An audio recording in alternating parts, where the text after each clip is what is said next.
As a new year begins, many hearts quietly ask the same question: how can I live with more peace this time?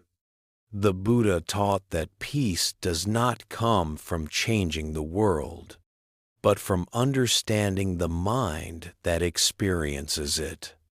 A new year is not only a change of dates, it is an invitation to begin again with awareness, compassion, and clarity. As the Buddha gently reminded us, peace comes from within. Do not seek it without. Right.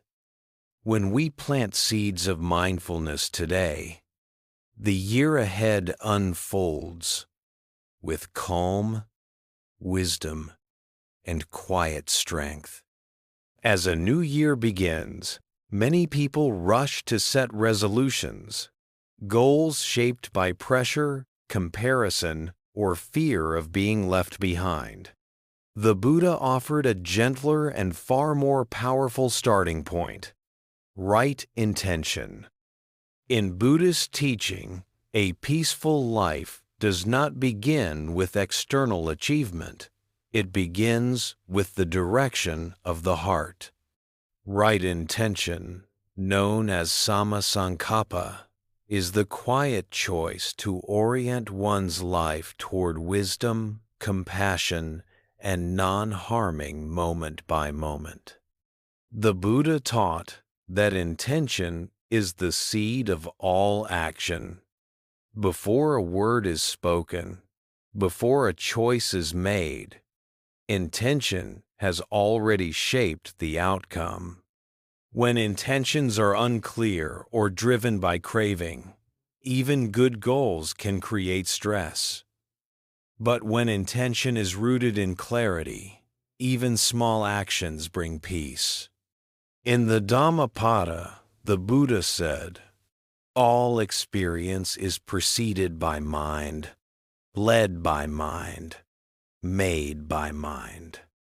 This teaching reminds us that the quality of our year does not depend on what happens to us, but on how we meet what happens.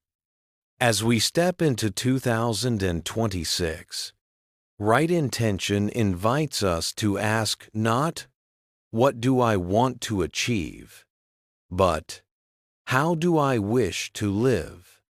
The Buddha described three aspects of right intention: the intention of renunciation, letting go of harmful attachments, the intention of goodwill, choosing kindness over ill will, the intention of harmlessness, committing to reduce suffering. These intentions are not moral commands. They are practical guides for peace. Renunciation does not mean giving up joy. It means releasing what drains the heart: resentment, excessive striving, and the endless chase for validation. Entering a new year with renunciation is choosing simplicity over overload, presence over distraction. Goodwill transforms how we move through daily life. When goodwill guides intention, conversations soften, reactions slow, and relationships become places of healing rather than conflict. The Buddha taught that goodwill is a strength, not a weakness. It protects the mind from bitterness and the heart from exhaustion. Harmlessness is the intention to live gently in speech, action, and thought. In a world filled with noise and tension, this intention alone can reshape a year. When we commit to not adding unnecessary harm, peace naturally follows. Right intention also teaches us how to work with failure. When intentions are clear, mistakes become lessons rather than sources of shame. The Buddha never demanded perfection. He encouraged sincerity. Many people begin a new year with self-criticism. I must do better.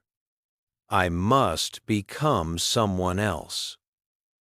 Right intention replaces this harsh voice with a wiser one. I will live with care. This shift is profound. When intention is aligned, effort becomes lighter. Discipline becomes sustainable. Motivation arises not from fear, but from meaning. The year ahead no longer feels like a test to pass, but a path to walk.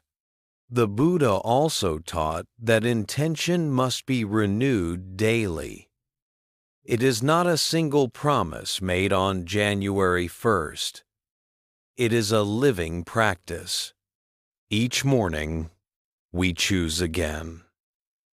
To speak honestly, to act kindly, to pause before reacting. In this way, right intention turns time itself into a teacher. Each day of the new year becomes an opportunity to begin again. The Buddha said that even a small moment of clear intention can redirect a life. A year guided by right intention may not be free of difficulty, but it will be rich in understanding. As 2026 unfolds, the most meaningful resolution is not to control the future, but to care for the present. When intention is wise, peace becomes possible here and now. This is how a peaceful year truly begins. As the new year unfolds, one of the most powerful ways to cultivate peace is also one of the most overlooked: the way we speak. The Buddha taught that words are not neutral.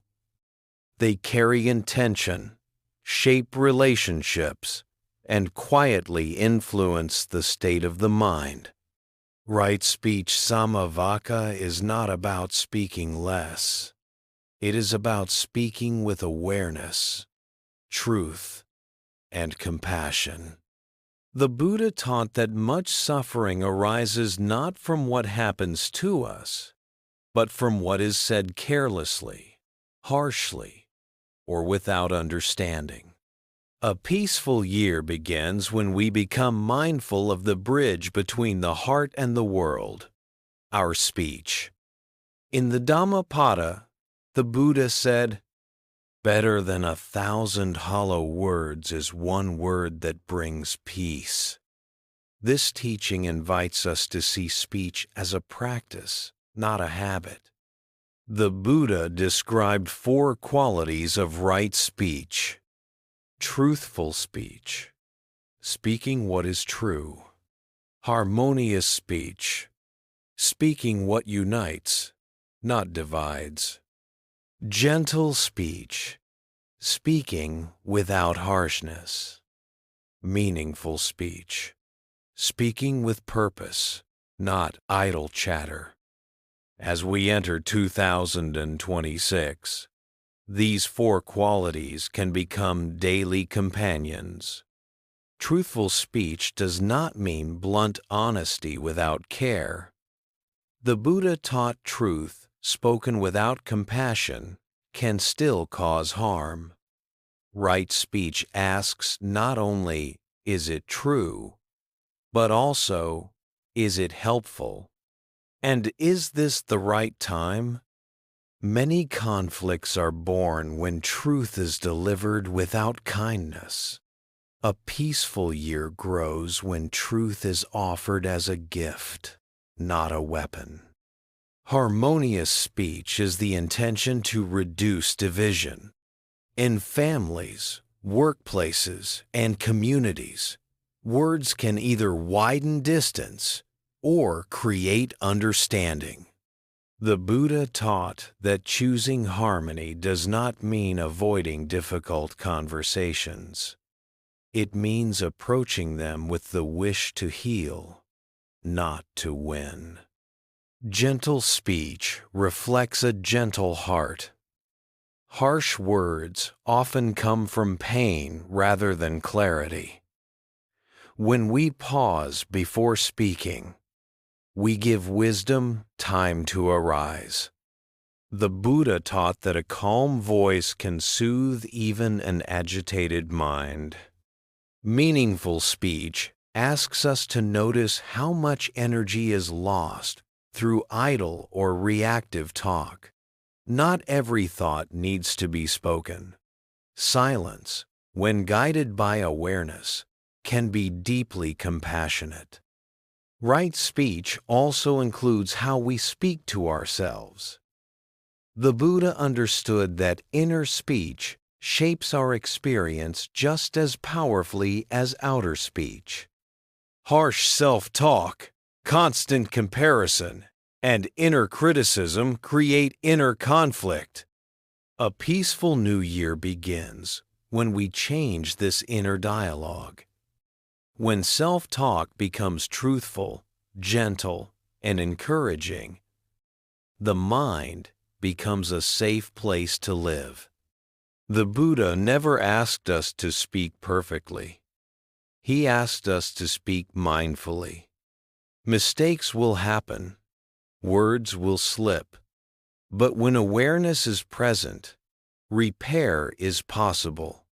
Apologizing sincerely, listening openly, and choosing better words next time are all part of the path. In 2026, right speech can become a daily refuge. When we speak with care, we protect our own peace and contribute to the peace of others. Words shape the atmosphere of our lives. When speech is wise, the heart rests more easily. This is how peace quietly enters a new year, not through grand resolutions, but through mindful moments of speech, chosen again and again. As the new year continues to unfold, the Buddha gently reminds us that peace is not only something we think or say, it is something we do. Right action, known as sammakamanta, is the practice of letting our values take form through compassionate behavior in everyday life. The Buddha taught that actions leave traces in the mind. Each choice, whether small or large, shapes the inner landscape we live in. A peaceful year is built not through grand gestures, but through consistent, mindful actions rooted in non-harming and care. In Buddhist teaching, right action rests on three essential principles: refraining from harming life, refraining from taking what is not given, living with integrity and responsibility. These principles are not rules imposed from outside. They are reflections of wisdom, ways of living that naturally reduce suffering. The first principle, non-harming, is the heart of compassion. It does not only mean avoiding physical violence. It includes how we act when we are angry, impatient, or tired. Harsh gestures, careless behavior, and indifference can all cause harm in subtle ways. The Buddha taught that when we act with the intention to protect life, human or otherwise, the heart becomes lighter. Even simple acts of care, such as patience in traffic or kindness toward a stranger, are expressions of right action. In the Dhammapada, the Buddha said, "All tremble at violence, all fear death." Seeing oneself in others, one should not kill or cause to kill. This teaching invites empathy. When we recognize that others wish to be safe and respected just as we do, our actions naturally soften.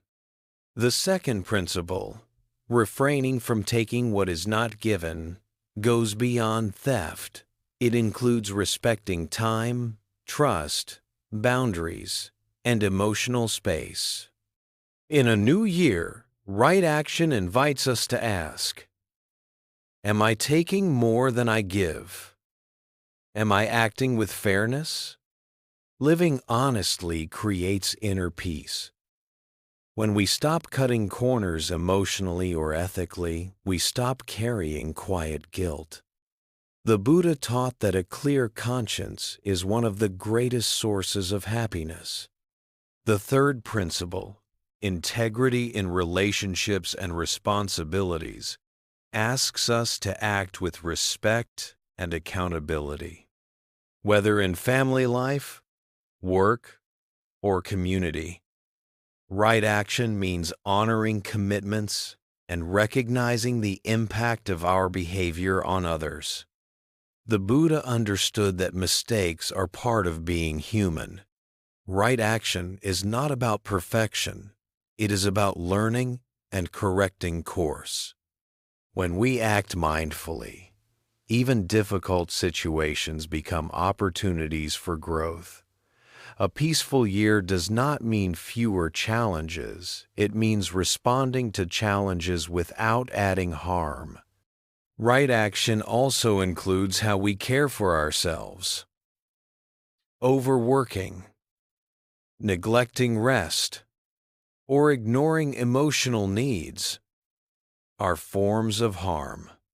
The Buddha taught the middle way, avoiding extremes of indulgence and self-denial. In 2026, practicing right action may look simple: resting when tired, eating with awareness, choosing honesty over convenience, helping without expecting praise. These actions may seem small, but they accumulate. The Buddha taught that wholesome actions plant seeds that ripen into peace. When actions align with compassion, life begins to feel trustworthy. We sleep better. We relate more openly. We move through the year with fewer regrets. Right action turns intention into lived reality. It is how peace steps out of the mind and into the world. As this new year progresses, each compassionate action, no matter how ordinary, becomes part of a quiet transformation. This is how a peaceful year is truly lived. As the new year unfolds, much of our time will be spent working, earning a living, caring for responsibilities, and contributing to the world around us. The Buddha understood this deeply. He taught that peace cannot be separated from how we make our living. This is why right livelihood, samma ajiva, is an essential part of a peaceful life. Right livelihood does not demand that everyone change careers or pursue spiritual professions. Instead, it asks a quieter, more honest question: does my work reduce suffering or increase it? When our livelihood aligns with this principle, inner conflict softens and daily effort becomes meaningful. The Buddha taught that work done with integrity supports the mind. When we earn a living through honesty and care, we do not carry the hidden weight of guilt or fear. A peaceful year grows when the way we support ourselves also supports our well-being. In early Buddhist teachings, the Buddha discouraged livelihoods that directly cause harm, such as exploiting life, deceiving others, or profiting from suffering. But beyond these clear examples, right livelihood invites reflection on intention and impact in every profession. Many people feel restless at work, not because the job is difficult, but because it feels disconnected from their values. The Buddha taught that when values and actions are misaligned, the heart becomes unsettled. Right livelihood restores harmony by bringing awareness into how we earn, spend, and use our energy. Meaningful work begins with intention. Even in ordinary roles, intention transforms experience. When work is approached as service rather than self-worth, pressure eases, effort becomes steadier, and comparison loses its grip. In the Anguttara Nikaya, the Buddha taught that one who earns a living honestly and uses wealth wisely supports both their family and the wider community. Wealth itself is not the problem. Clinging and misuse are. Right livelihood also teaches balance. Overwork driven by greed or fear leads to exhaustion. Avoidance of responsibility leads to stagnation. The Buddha's middle way encourages steady effort guided by wisdom. In 2026, right livelihood may mean setting healthier boundaries, choosing honesty over shortcuts, or using skills in ways that uplift rather than harm. For some, it may mean simplifying life. For others, it may mean bringing more care into existing work. The Buddha understood that not everyone has the freedom to choose ideal conditions. Right livelihood is not about perfection. It is about doing the best we can within our circumstances, while keeping the heart aligned with non-harming. Work also becomes a field of practice, patience with coworkers, fairness in decisions, and mindfulness in routine tasks all cultivate peace. When awareness enters the workplace, stress softens and dignity returns. The Buddha taught that work done with right livelihood supports rest. When effort is honest, rest is untroubled. Sleep comes easier when the mind is not burdened by regret. A peaceful year is not built by escaping responsibility, but by meeting it wisely. When livelihood is aligned with care and clarity, work no longer drains the spirit, it becomes part of the path. As the year continues, right livelihood invites us to ask gently and regularly, is the way I work supporting peace within and around me? When the answer moves closer to yes, life settles into a quieter, steadier rhythm. This is how work becomes meaningful and how peace quietly grows day by day. As the year moves forward, enthusiasm often fades. Good intentions made at the beginning of the year can slowly dissolve under pressure, fatigue, or disappointment. The Buddha understood this human pattern deeply. That is why he taught right effort, known as samavayama, the art of sustaining peace without forcing it. Right effort is not about pushing harder. It is about directing energy wisely. The Buddha observed that unwise effort leads to burnout, while lack of effort leads to stagnation.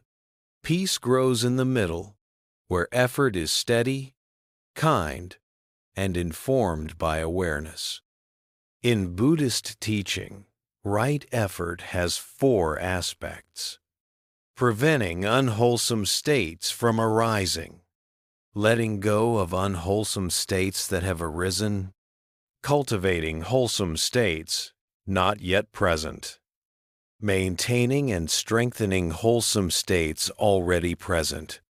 These four aspects offer a gentle structure for the year ahead. Preventing unwholesome states begins with awareness. We learn to notice early signs of stress, resentment, or restlessness. The Buddha taught that catching these states early is far easier than wrestling with them once they grow strong. Simple acts, pausing, breathing, stepping back, are powerful forms of right effort. Letting go of unwholesome states requires compassion rather than self-judgment. When anger, fear, or discouragement appear, the Buddha did not advise suppression. He advised understanding. Seeing clearly allows release to happen naturally. In the Samyutta Nikaya, the Buddha compared unwholesome thoughts to guests who need not be entertained. We can acknowledge their presence without inviting them to stay. Cultivating wholesome states is the heart of encouragement. Kindness, patience, gratitude, and clarity do not always arise on their own. They grow when we give them attention. Right effort means intentionally nourishing what brings peace. Maintaining wholesome states requires gentleness. When peace appears even briefly, we learn not to cling to it, but to protect it from being lost to distraction or neglect. This protection is not tension. It is care. Right effort also teaches us to work with energy realistically. Some days will be lighter. Others will feel heavy. The Buddha taught that wisdom adjusts effort according to conditions. Forcing effort during exhaustion creates suffering. Withdrawing effort during clarity wastes opportunity. In 2026, right effort may look like resting when needed, simplifying commitments, or returning to practice after forgetting it for days or weeks. Consistency matters more than intensity. The Buddha never praised heroic struggle. He praised balanced persistence. Right effort also changes how we view failure. Slipping back into old habits does not erase progress. It simply shows where awareness is still growing. Each return to mindfulness is a success. A peaceful year is not free from difficulty. It is free from unnecessary struggle. When effort is guided by wisdom, peace becomes sustainable. Motivation no longer depends on mood. Practice becomes part of life, not something added on top of it. As the year unfolds, right effort invites a gentle commitment to keep turning toward what heals, to keep releasing what harms, and to keep beginning again without harshness. This is how peace is sustained not by force, but by patient, intelligent care. As the year progresses, one challenge quietly affects almost everyone: the mind's tendency to drift. We replay the past, worry about the future, and miss the life unfolding right in front of us.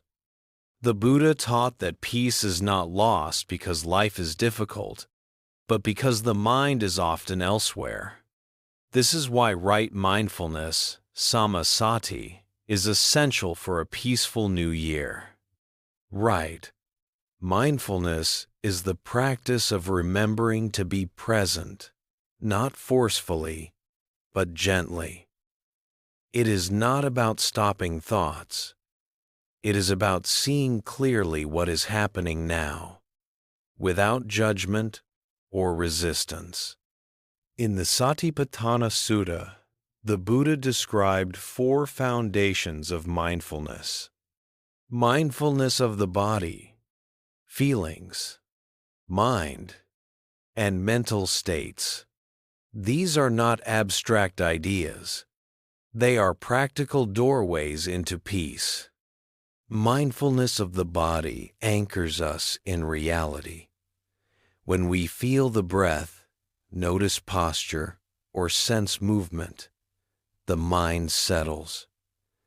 The body is always in the present moment. Returning to it brings us home. In daily life, this may look like breathing consciously while waiting, eating without distraction, or walking with awareness. These small moments accumulate, transforming ordinary days into opportunities for calm. Mindfulness of feelings teaches us to recognize sensations as pleasant, unpleasant, or neutral without immediately reacting. The Buddha taught that suffering often arises not from feelings themselves, but from our habits of clinging or resisting them.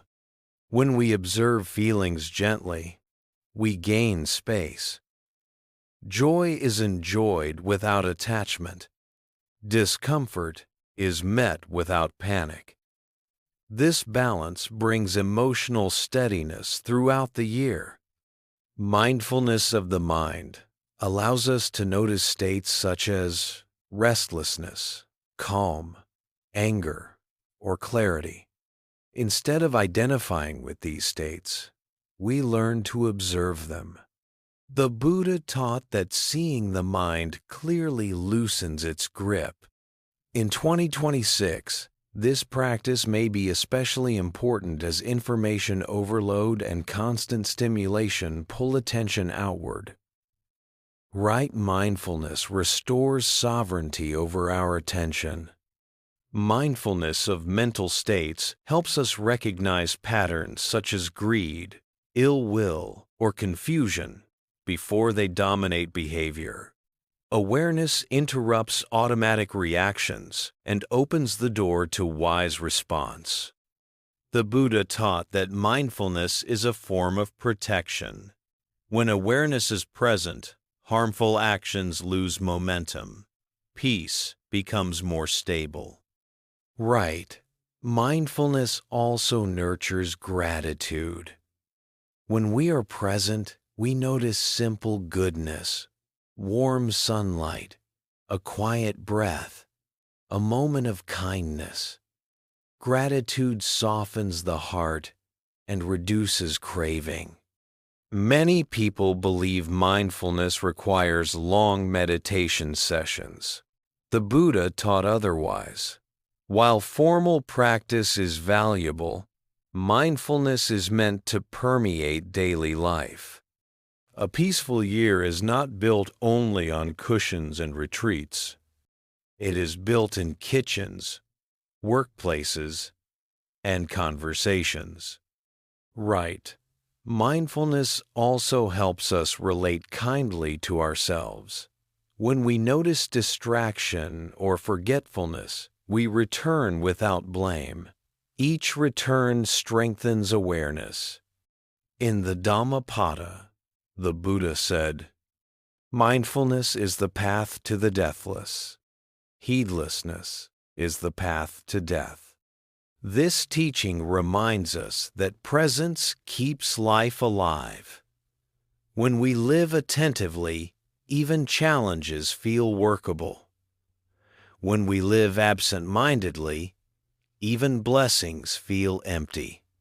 As 2026 unfolds, right mindfulness invites a simple commitment to show up for this moment again and again. You do not need to be perfectly present. You only need to remember to return. In this returning, peace grows quietly, one breath, one step one moment at a time. As the year unfolds, even with right effort and mindfulness, the mind can still feel scattered. Thoughts pull in many directions. Attention fractures. The Buddha understood this challenge and taught right concentration, samma samadhi, as the practice of gathering the mind into stillness. Right concentration is not about forcing silence. It is about allowing the mind to settle naturally. In Buddhist teaching, concentration arises when conditions are right: ethical living, balanced effort, and mindfulness. When these supports are present, the mind inclines toward calm on its own. Stillness is not manufactured. It is revealed. The Buddha described right concentration through the jhanas, states of unified attention marked by calm, clarity, and joy. While these states can be deep, their essence is accessible to anyone. A mind that is present, steady, and not pulled apart by craving. In the Digha Nikaya, the Buddha taught that a collected mind sees clearly. When attention is unified, insight deepens. Decisions become simpler. Emotional reactivity softens. Life feels less noisy. For a peaceful new year, right concentration offers a refuge from constant stimulation. It teaches us to value depth over speed, presence over productivity. In a culture that rewards multitasking, this teaching is quietly radical. Practically, right concentration begins with choosing one anchor, the breath, a phrase of loving kindness, or a simple awareness of the body and returning to it gently. Each return strengthens stability. Distraction is not failure. It is part of training. The Buddha emphasized kindness in practice. Harsh striving tightens the mind. Gentle persistence opens it. When concentration is approached with ease, joy naturally appears. This joy is not excitement. It is a calm contentment that nourishes the heart. Right concentration also supports emotional healing. When the mind rests, old tensions release. The body unwinds. We begin to feel safe within ourselves.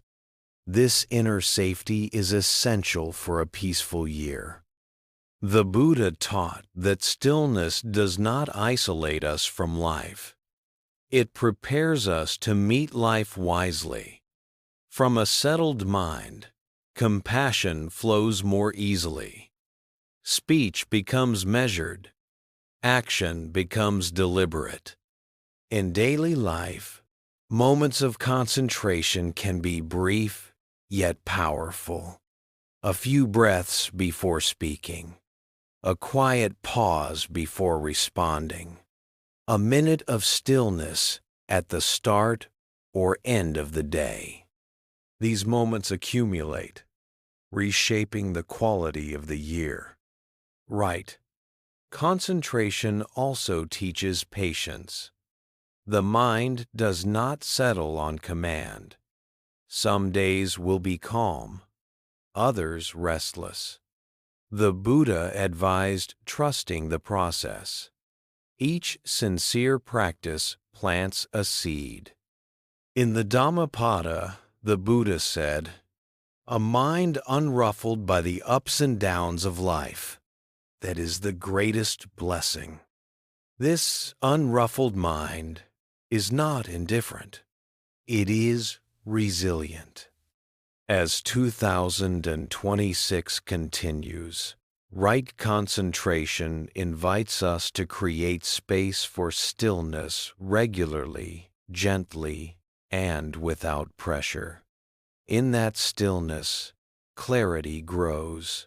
From clarity, peace becomes steady. A peaceful year is not one without noise, but one grounded in inner quiet. Right concentration gives us that ground. As a new year begins, many people carry unseen weight from the past regrets, unresolved pain, old mistakes, and lingering resentment. The Buddha taught that while the past cannot be changed, our relationship to it can. A peaceful new year begins when the heart is no longer burdened by what has already passed. The Buddha did not teach forgetting the past. He taught releasing attachment to it. In Buddhist wisdom, clinging to the past is a form of suffering because it keeps the mind trapped in what is no longer alive. When we replay old stories, the body tightens, the heart hardens, and the present moment is lost. Letting go does not deny what happened. It allows us to live fully now. In the Dhammapada, the Buddha said, "Do not dwell in the past. Do not dream of the future. Concentrate the mind on the present moment." This teaching is especially powerful at the threshold of a new year. It invites us to step forward without dragging yesterday behind us. Letting go of the past begins with understanding impermanence. The Buddha taught that all experiences, pleasant or painful, arise and pass away. When we see this clearly, we stop demanding that the past justify itself or resolve itself perfectly before we can move on. Many people believe they must fix the past before they can begin anew. The Buddha offered a kinder approach. Learn from the past, then release it. Learning brings wisdom. Releasing brings peace. Forgiveness is a central practice in letting go. This includes forgiving others and ourselves. The Buddha taught that holding resentment is like grasping a hot coal with the intention of throwing it at someone else. We are the ones who get burned. Forgiveness does not excuse harm. It frees the heart from carrying it. As we enter 2026, letting go may mean loosening self-blame for choices made with limited understanding. The Buddha recognized that ignorance, not evil, is often the root of harmful actions.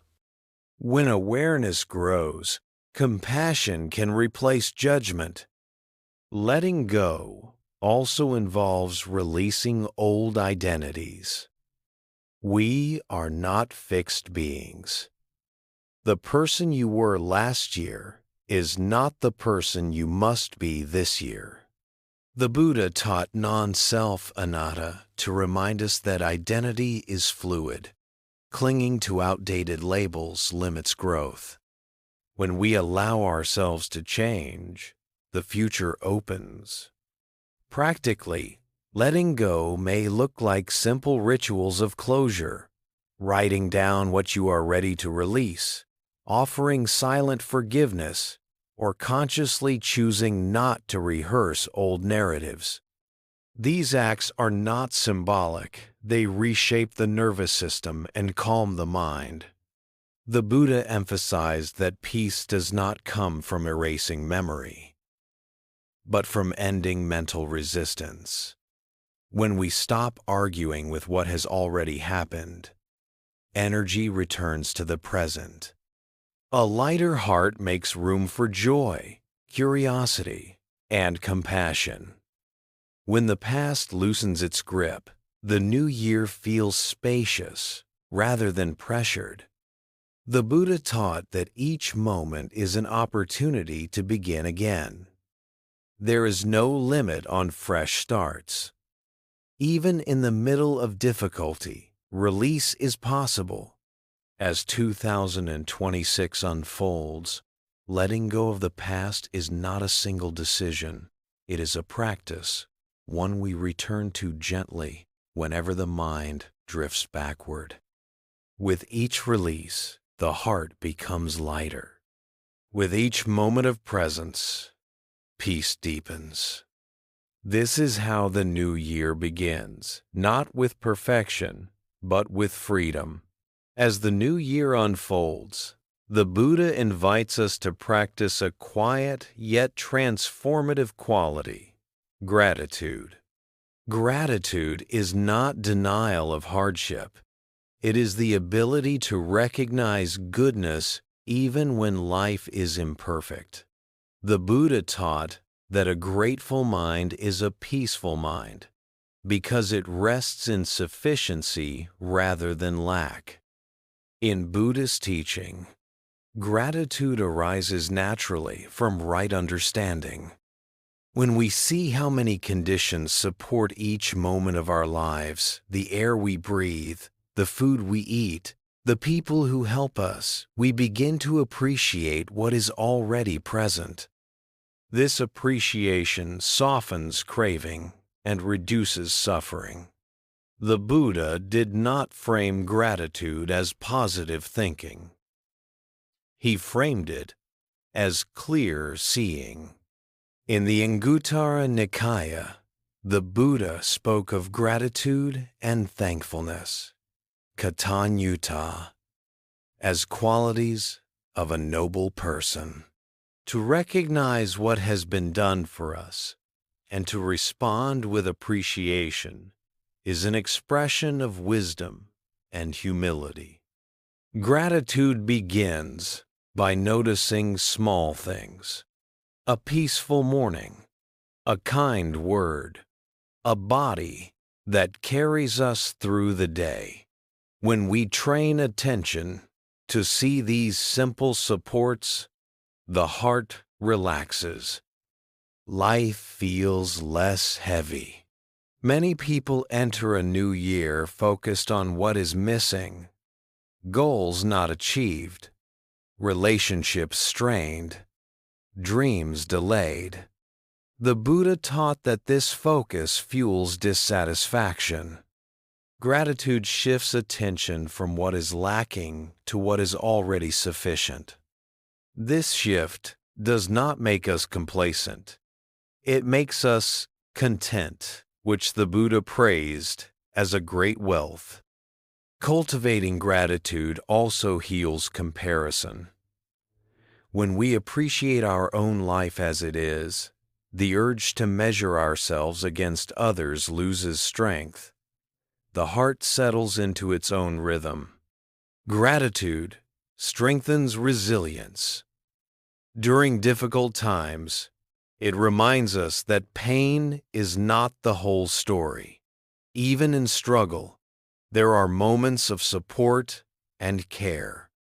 The Buddha taught that remembering goodness sustains the mind through hardship. Practically, gratitude can be woven into daily life. Pausing at the end of the day to recall 3 things that supported you. Silently thanking those who helped you. Offering appreciation through words or actions. These practices rewire attention toward peace.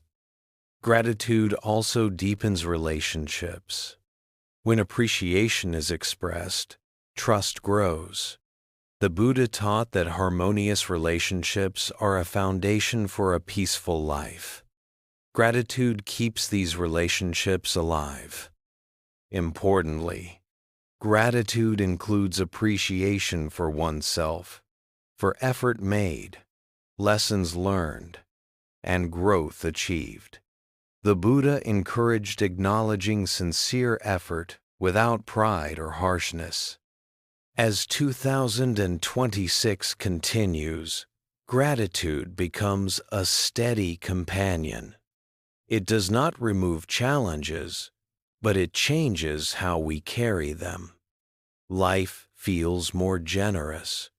The heart feels more open. In the Dhammapada, the Buddha said that one who rejoices in wholesome states lives happily in this world. Gratitude is that rejoicing. Welcoming the new year with gratitude does not mean expecting constant happiness. It means choosing to see life clearly and kindly. When gratitude becomes a habit, peace becomes familiar. Joy appears quietly, not as excitement, but as ease. This is how gratitude prepares the heart for a truly peaceful year. As we complete this first section of the New Year's teachings, the Buddha invites us to rest in the heart of his path. Compassion. Compassion is not an added virtue. It is the natural expression of understanding. When we see clearly how suffering arises, the wish to reduce it follows naturally. The Buddha taught that compassion begins with recognition, recognizing pain in ourselves and in others without judgment. When we acknowledge suffering honestly, the heart softens. From that softness, kindness arises. In the Karaniya Metta Sutta, the Buddha offered a timeless guide for living with compassion. May all beings be happy. May all beings be safe. May all beings be at ease. These words are not a prayer for special occasions. They are a way of relating to life moment by moment. Living with compassion in 2026 does not require heroic sacrifice. It begins with presence. When we listen fully, we offer dignity. When we respond gently, we reduce harm. When we pause before reacting, we create space for wisdom. The Buddha understood that compassion must include oneself. Without self-compassion, kindness toward others becomes strained and unsustainable. Many people enter a new year determined to do better, but they do so with harsh inner pressure. The Buddha taught a kinder approach, progress rooted in care. Self-compassion allows us to learn without shame. When mistakes occur, and they will, we meet them with understanding rather than self-punishment. This attitude keeps the heart open and resilient. Compassion also transforms relationships. When we stop seeing others as obstacles or competitors, connection becomes possible. The Buddha taught that hostility never ends through hostility. It ends through understanding. This teaching is especially vital in a world divided by opinion and fear. In daily life, compassion may appear quietly. Patience with a loved one, generosity with time, forgiveness offered silently. These acts may seem small, but the Buddha taught that wholesome actions accumulate, shaping the mind and the world around us. Compassion does not mean agreeing with everything or avoiding boundaries. It means responding without cruelty. Firmness can coexist with kindness. Wisdom knows how to say no without closing the heart. The Buddha also taught interdependence, that no one exists alone. When we live with compassion, we honor this truth.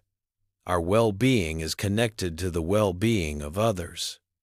A year guided by compassion, naturally becomes a year of connection. In 2026, compassion may guide how we consume information, how we speak online, and how we engage with difference. Choosing not to add harm is a powerful act of peace. Compassion nourishes gratitude, patience, and trust. It ties together all the teachings we have explored in this section: right, intention, speech, action, livelihood, effort, mindfulness, concentration, release, and gratitude into a living whole. The Buddha taught that compassion is both the path and the fruit. As we practice it, peace grows. As peace grows, compassion deepens. A peaceful new year is not defined by the absence of difficulty. It is defined by the presence of a caring heart.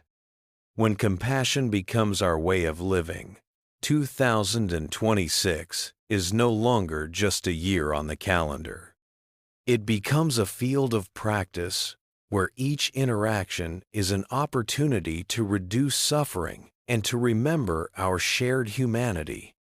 This is how the Buddha invites us to live. With kindness as our compass, connection as our strength, and compassion as the ground of peace. As the new year begins, many people carry invisible wounds. Some are recent, others have been held quietly for years. The Buddha taught that true peace does not come from ignoring pain, but from meeting it with understanding. Healing the heart is not a detour from the path, it is the path. The Buddha never asked us to pretend we are fine when we are not. He taught honest awareness. When suffering is acknowledged without judgment, it begins to soften. Healing starts the moment we stop running from our own experience. In Buddhist teaching, the heart heals through compassionate attention. This attention is not analytical or harsh. It is gentle, patient, and willing to stay. When we turn toward pain instead of away from it, fear loses its grip.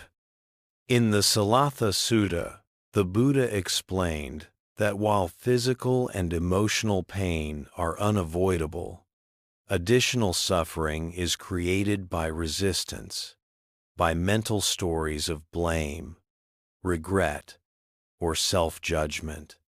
Healing occurs when we remove this second arrow. Beginning 2026 with inner compassion means learning to sit with discomfort without being overwhelmed. It means breathing with sadness, listening to fear, and allowing grief to be present without forcing it to leave. Self-compassion is central to this healing. The Buddha taught loving kindness, metta, not only toward others, but toward oneself.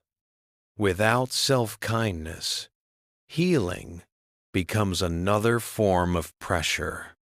Many people speak to themselves more harshly than they would ever speak to a loved one.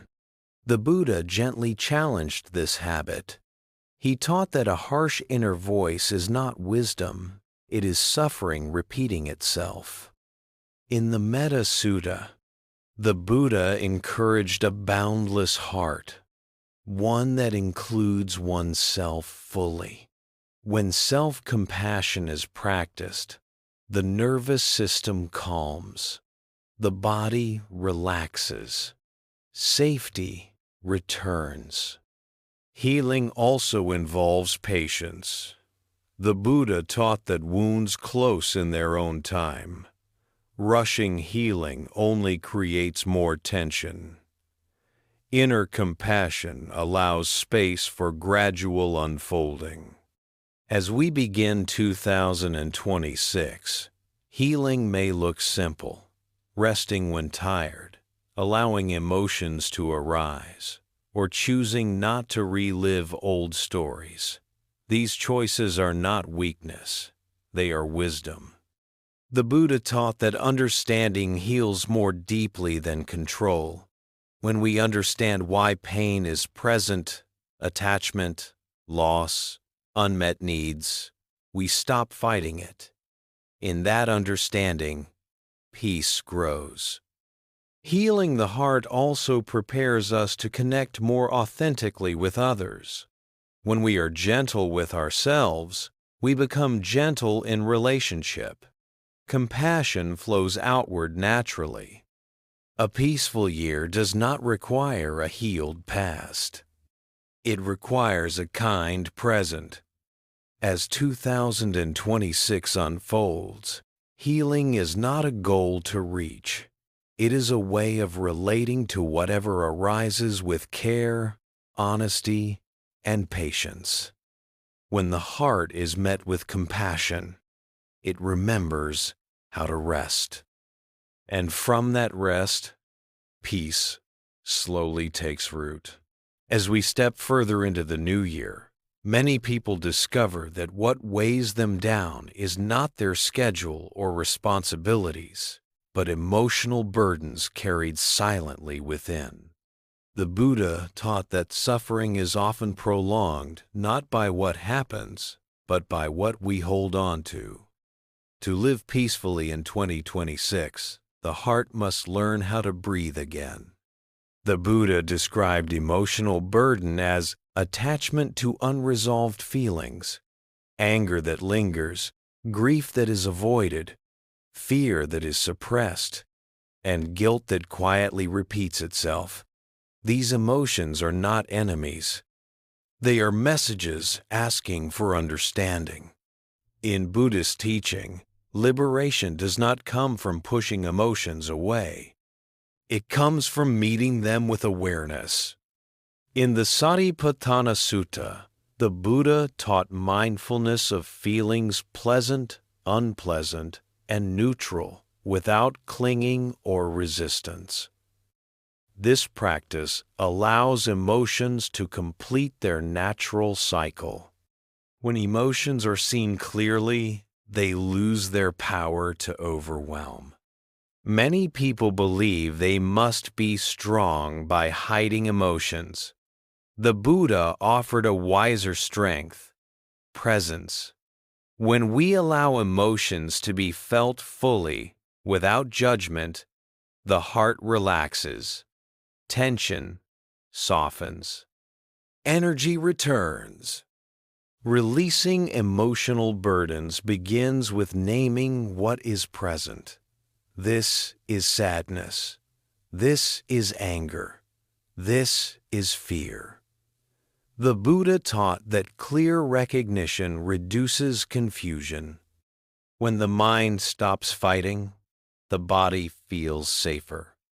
Letting the heart breathe also means releasing old emotional stories. Often, pain is reinforced by narratives. I should have known better. This always happens to me. I am not enough.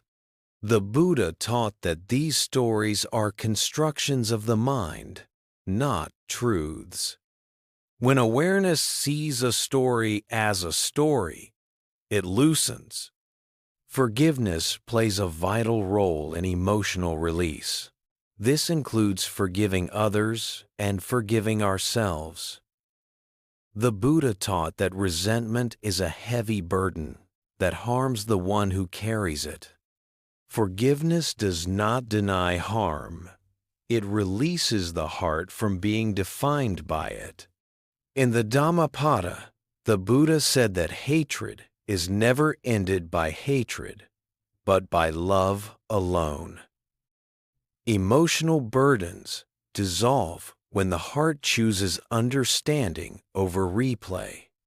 Letting go does not mean emotions disappear overnight. It means they are allowed to move. Tears may come. Memories may surface. This movement is a sign of healing, not weakness. The Buddha also taught patience with emotional processes. Just as the body heals gradually, the heart needs time. Trusting this timing is part of wisdom. Practically, releasing emotional burdens may look like mindful breathing when emotions arise, journaling with honesty, or sitting quietly with a feeling without trying to change it. These practices create space for release. As emotions soften, the heart becomes lighter. Joy becomes accessible again. Not forced joy, but a quiet ease. The Buddha taught that when suffering is released, natural happiness emerges. In 2026, letting the heart breathe may be the most radical act of self-care. It allows us to meet life openly rather than defensively. A peaceful year is not one without emotion. It is one where emotions are allowed to flow. When emotional burdens are released, the heart regains its natural rhythm. And in that rhythm, peace becomes possible. As the new year continues, one of the most powerful yet misunderstood teachings of the Buddha comes into focus: acceptance. Acceptance is not giving up. It is not resignation. It is the clear, courageous act of meeting reality exactly as it is, without adding resistance. The Buddha taught that much of our suffering comes not from pain itself, but from our refusal to allow pain to be present. We argue with life. We wish things were different. We replay how they should have gone. In doing so, we create a second layer of suffering on top of the first. Acceptance removes this second layer. In Buddhist wisdom, acceptance begins with right view, seeing things as they are, not as we wish them to be. When reality is met honestly, the mind relaxes. Energy that was spent fighting is freed for healing. In the Samyutta Nikaya, the Buddha explained that when we cling to expectations, disappointment follows. But when we release expectation, understanding grows. Acceptance opens the door to peace because it stops the inner conflict. Healing through acceptance does not mean liking everything that happens. It means stopping the war within. When something difficult arises, illness, loss, disappointment, the Buddha taught us to acknowledge it simply. This is what is present now. This acknowledgement is not passive. It is grounded and awake. Many people fear acceptance because they believe it will trap them in suffering. The Buddha taught the opposite. Resistance traps us. Acceptance frees us. When we accept an emotion, it softens. When we accept a limitation, wisdom adapts. When we accept uncertainty, fear loosens its grip. Acceptance allows healing to unfold naturally. The Buddha also taught acceptance of impermanence. Everything that arises will change. When we accept this truth, we stop demanding permanence from fleeting experiences. This understanding brings great relief. In 2026, acceptance may mean allowing yourself to be where you are, emotionally, physically, or spiritually, without harsh judgment. Growth happens more easily when we are not punishing ourselves for our current state. Acceptance also restores dignity. When we stop labeling ourselves as broken or behind, we reclaim our humanity. The Buddha never taught that suffering makes us less worthy. He taught that suffering is part of the path. In the Dhammapada, the Buddha said that one who is at peace with themselves is not shaken by praise or blame. This steadiness comes from acceptance. Practically, healing through acceptance can be practiced by gently naming experience. This is sadness. This is uncertainty. This is fatigue. Naming grounds the mind in reality and prevents spiraling. Acceptance also deepens compassion. When we accept our own struggles, we become less judgmental of others. We recognize shared vulnerability. The Buddha taught that acceptance is not the end of effort, it is the beginning of wise action. From acceptance, we respond skillfully instead of reacting blindly. A peaceful year does not require perfect conditions. It requires an open relationship with whatever arises. As 2026 unfolds, acceptance becomes a refuge. When life feels overwhelming, we return to this simple truth. This moment is already here. Fighting it only adds pain. Meeting it with awareness opens the heart. Healing does not happen by force. It happens when the heart feels safe enough to rest. Acceptance creates that safety. And in that safety, peace begins to grow quietly, steadily, and without struggle. As the new year unfolds, pain may still appear, unexpectedly and sometimes unfairly. The Buddha never promised a life without pain. Instead, he offered a path to transform pain into wisdom. This transformation is at the heart of Buddhist healing and one of the most practical teachings for a peaceful year. The Buddha began his teaching with the first noble truth: there is suffering, dukkha. This truth is not pessimistic, it is honest. By naming suffering clearly, the Buddha removed shame from it. Pain is not a personal failure, it is part of being human. What creates ongoing suffering is not pain itself, but confusion about pain. The Buddha taught that when pain is met with awareness, it becomes a teacher. When it is met with resistance, it becomes an enemy. Wisdom arises when we ask a different question, not, "Why is this happening to me?" but "What is this showing me?" In the Samyutta Nikaya, the Buddha explained that suffering reveals where attachment remains.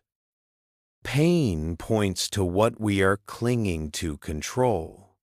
Certainty, identity, or permanence.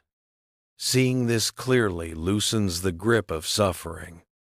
Transforming pain into wisdom begins with non-avoidance. We allow pain to be felt in the body and heart without dramatizing it. This does not mean enduring pain silently. It means being present with it honestly. When pain is allowed, it changes. Sensations move. Emotions soften. Understanding grows. The Buddha also taught that suffering can awaken compassion. When we touch our own pain deeply, we recognize it in others. This recognition dissolves isolation. Pain becomes a bridge rather than a wall. In the story of Kisa Gotami, a grieving mother who lost her child, the Buddha did not remove her grief. He guided her to see the universality of loss. Through understanding, her suffering transformed into wisdom and compassion. This story teaches us that wisdom does not erase pain, it contextualizes it. In 2026, transforming pain may mean learning from disappointment rather than being defined by it. It may mean allowing grief to deepen empathy or letting failure refine humility. The Buddha taught that wisdom is not learned only in meditation halls. It is learned in hospitals, workplaces, relationships, and moments of loss. Wherever suffering is present, wisdom can grow. Practically, transforming pain involves mindful inquiry, noticing how pain feels, what thoughts accompany it, and what it asks us to release. This inquiry is gentle, not interrogative. The Buddha warned against identifying with pain, saying, "I am broken," or "this will always be this way," adds a layer of suffering. When pain is seen as an experience rather than an identity, it loses permanence. Wisdom teaches impermanence. Pain arises and passes. Even intense suffering changes when met with awareness. Transforming pain also involves trust. Trust that pain is not meaningless. Trust that understanding can emerge even when answers are not immediate. A peaceful year does not avoid suffering. It learns from it. When pain becomes wisdom, fear softens. Life feels more workable. The heart grows stronger, not through hardness, but through understanding. As 2026 continues, each moment of pain carries a quiet invitation to wake up, to soften, and to see more clearly. When we accept that invitation, suffering no longer defines us. It teaches us. As 2026 continues, life will not always move gently. Unexpected changes, disappointments, and uncertainty may still arise. The Buddha understood this reality deeply and taught a form of strength that does not harden the heart. Inner strength rooted in wisdom. In Buddhism, strength is not domination or control. It is the ability to remain steady without becoming closed. The Buddha taught that true resilience grows from understanding the nature of experience. When we see that all things arise due to conditions and pass away, we stop taking hardship as personal failure. This understanding stabilizes the mind. Inner strength begins with patience. The Buddha praised patience as one of the highest virtues, not because it tolerates injustice, but because it prevents suffering from multiplying. When patience is present, reactions slow, and clarity has time to emerge. In the Dhammapada, the Buddha said that one who is patient and calm is stronger than one who conquers 1,000 enemies in battle. This strength protects the heart. Resilience also grows from confidence, grounded in practice, not ego. The Buddha encouraged confidence that comes from repeated experience. seeing that mindful breathing calms the mind, that kindness reduces conflict, and that letting go brings relief. Each small confirmation builds trust. The Buddha taught that inner strength is supported by wise refuge, turning toward what is reliable, awareness, ethical conduct, and compassion. When outer conditions feel unstable, these inner refuges remain available. In 2026, cultivating resilience may mean simplifying life, choosing fewer commitments, or returning to basic practices during stress. Resilience is not doing more. It is doing what truly supports stability. The Buddha also taught that inner strength includes flexibility.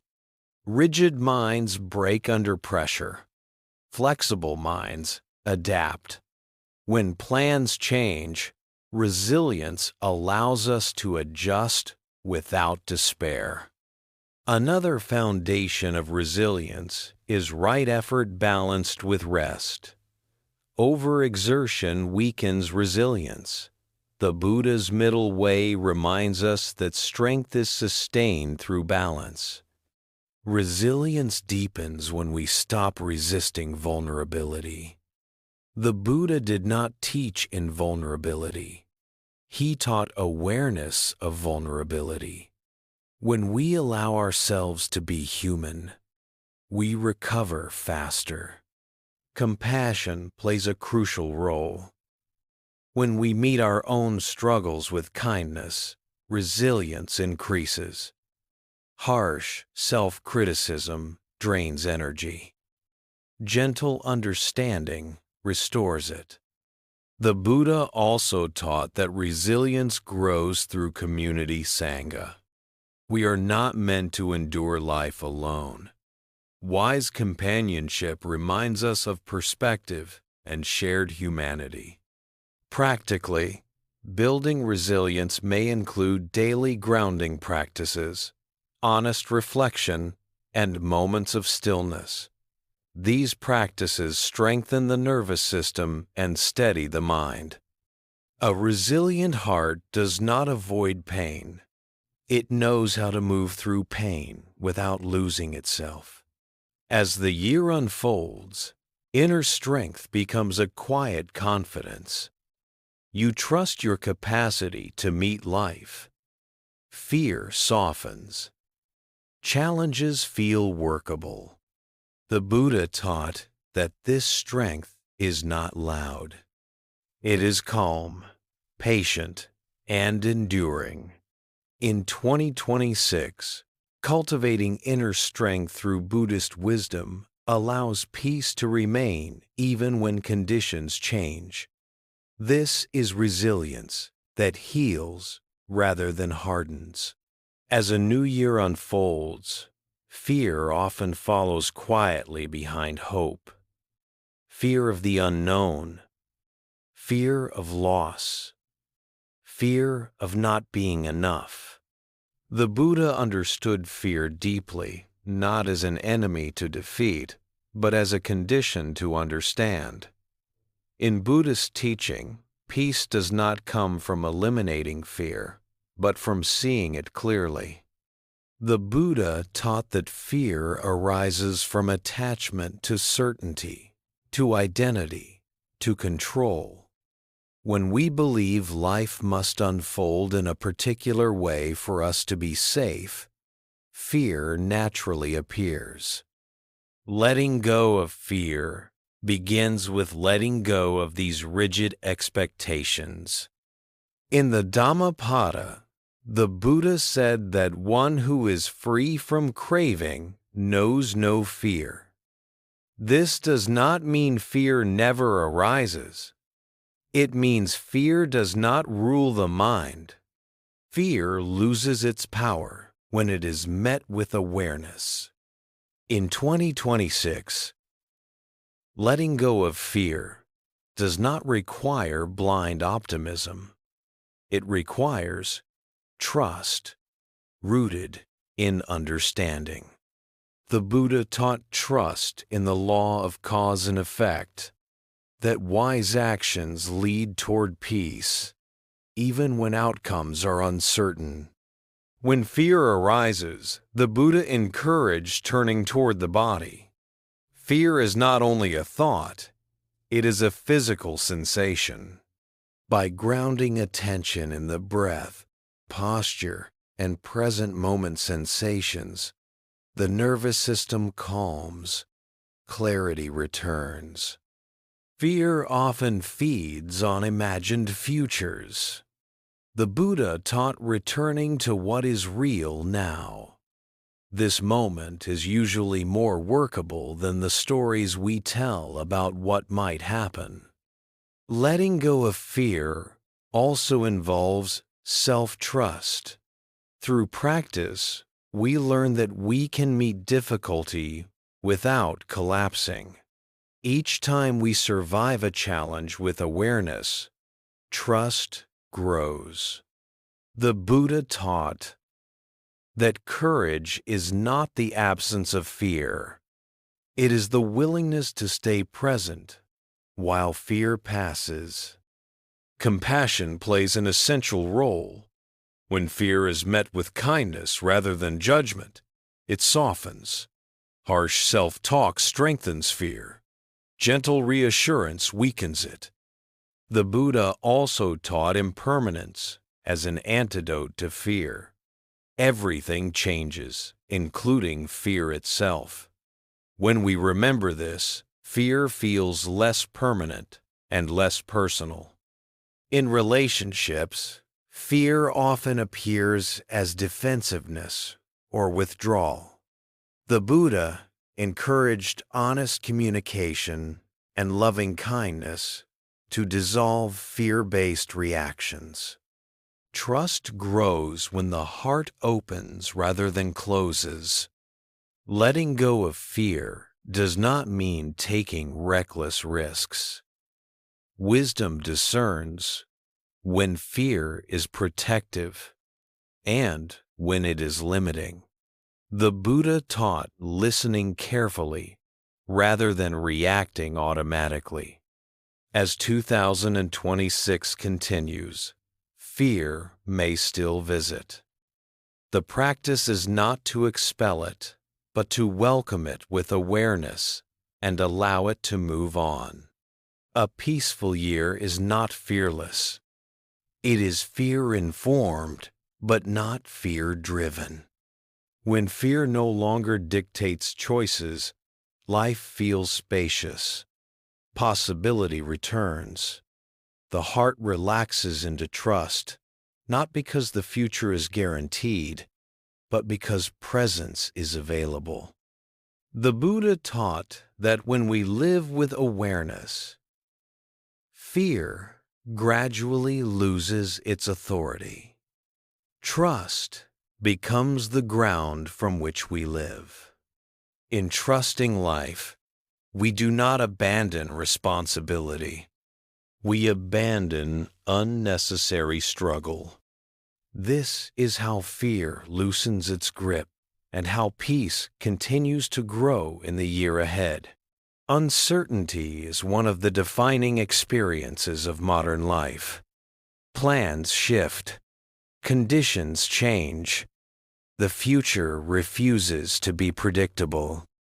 The Buddha understood this reality deeply and taught a form of stability that does not depend on certainty. In Buddhism, peace is not built on knowing what will happen next. It is built on knowing how to meet what happens. The Buddha taught that uncertainty itself is not the problem. The problem is our demand for certainty. When the mind insists on guarantees, anxiety arises. When we release this demand, stability becomes possible even in changing times. In the Anicca teaching of impermanence, the Buddha reminded us that all conditioned things change. This truth is not meant to unsettle us. It is meant to free us from false expectations. When we stop expecting permanence, uncertainty loses its sting. Finding stability in uncertainty begins with inner anchoring. The Buddha encouraged anchoring the mind in what is reliable. Ethical intention, mindful awareness, and compassion. These qualities remain available regardless of external conditions. When the world feels unstable, returning to the breath brings immediate grounding. The breath is always here. The Buddha taught that this simple anchor can steady the mind when everything else feels unclear. Stability also grows from right view, seeing uncertainty as a natural condition rather than a personal threat. When we understand that change is universal, we stop taking uncertainty personally. This perspective reduces fear and restores balance. The Buddha taught that wisdom does not seek to control uncertainty. It learns to dance with it. In relationships, uncertainty may appear as changing roles or expectations. The Buddha encouraged honest communication and loving kindness as stabilizing forces. When intentions are clear, relationships remain grounded even when circumstances shift. In work and livelihood, uncertainty often triggers fear. The Buddha taught focusing on what is within our control, effort, integrity, and care. When actions are aligned with values, inner stability remains intact. Finding stability also involves trusting experience. Over time, we see that we have navigated uncertainty before. Each challenge survived becomes evidence of inner strength. The Buddha taught learning from experience rather than fearing repetition. Mindfulness plays a crucial role. When we attend to what is happening now, uncertainty about the future becomes less overwhelming. The present moment is usually manageable, even when the future feels vast.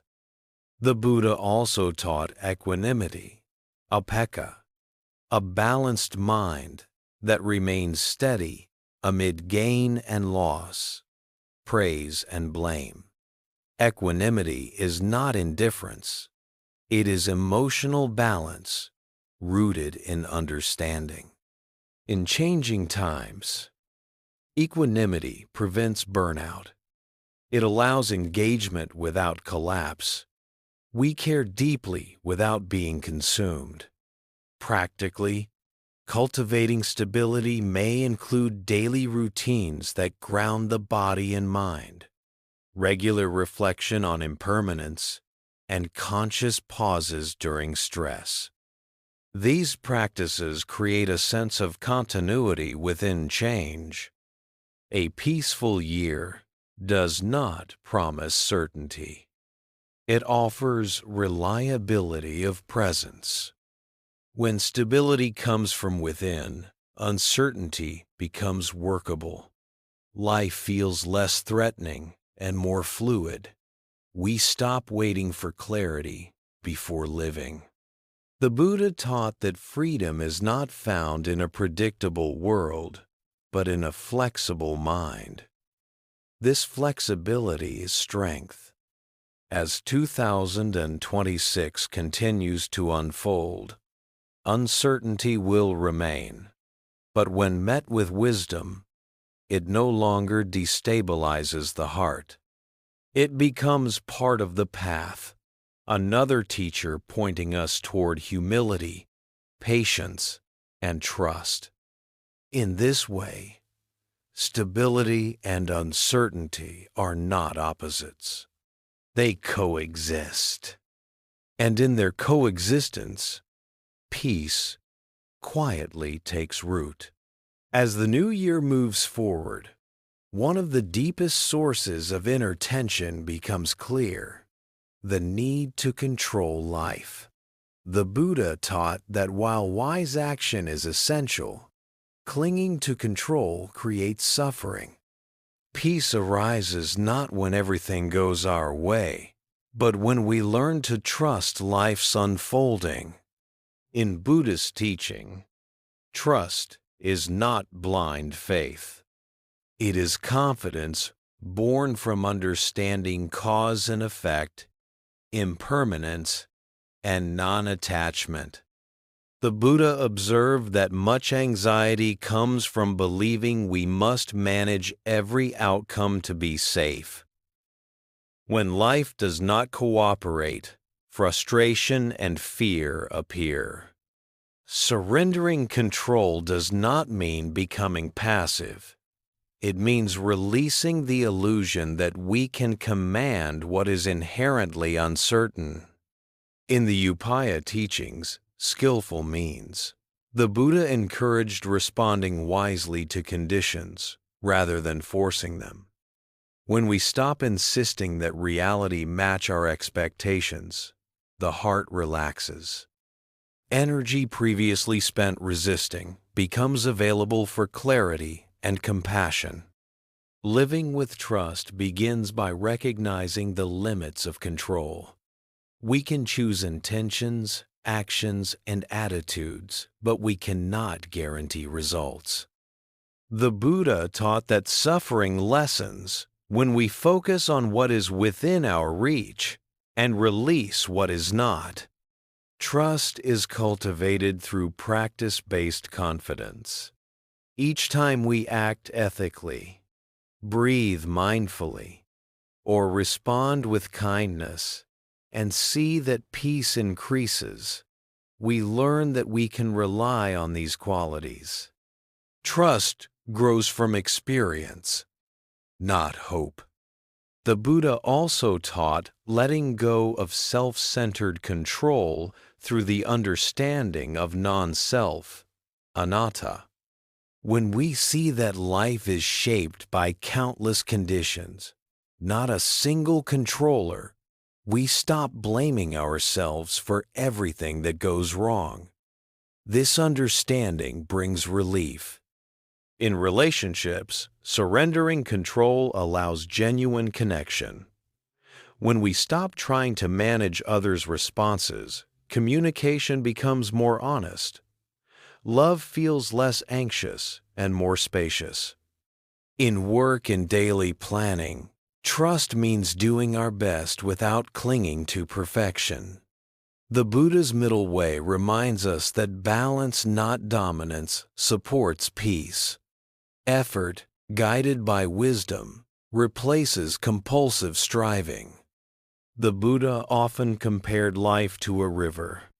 We can learn to swim skillfully, but we cannot stop the current. Trust means moving with the flow, rather than exhausting ourselves by fighting it. Practically, living with trust in 2026 may look like pausing when things feel out of control, returning to the breath, and reminding ourselves, I can meet this moment. This simple reassurance calms the nervous system. Trust also requires patience. The Buddha taught that insight ripens in its own time. Pulling at the process only creates tension.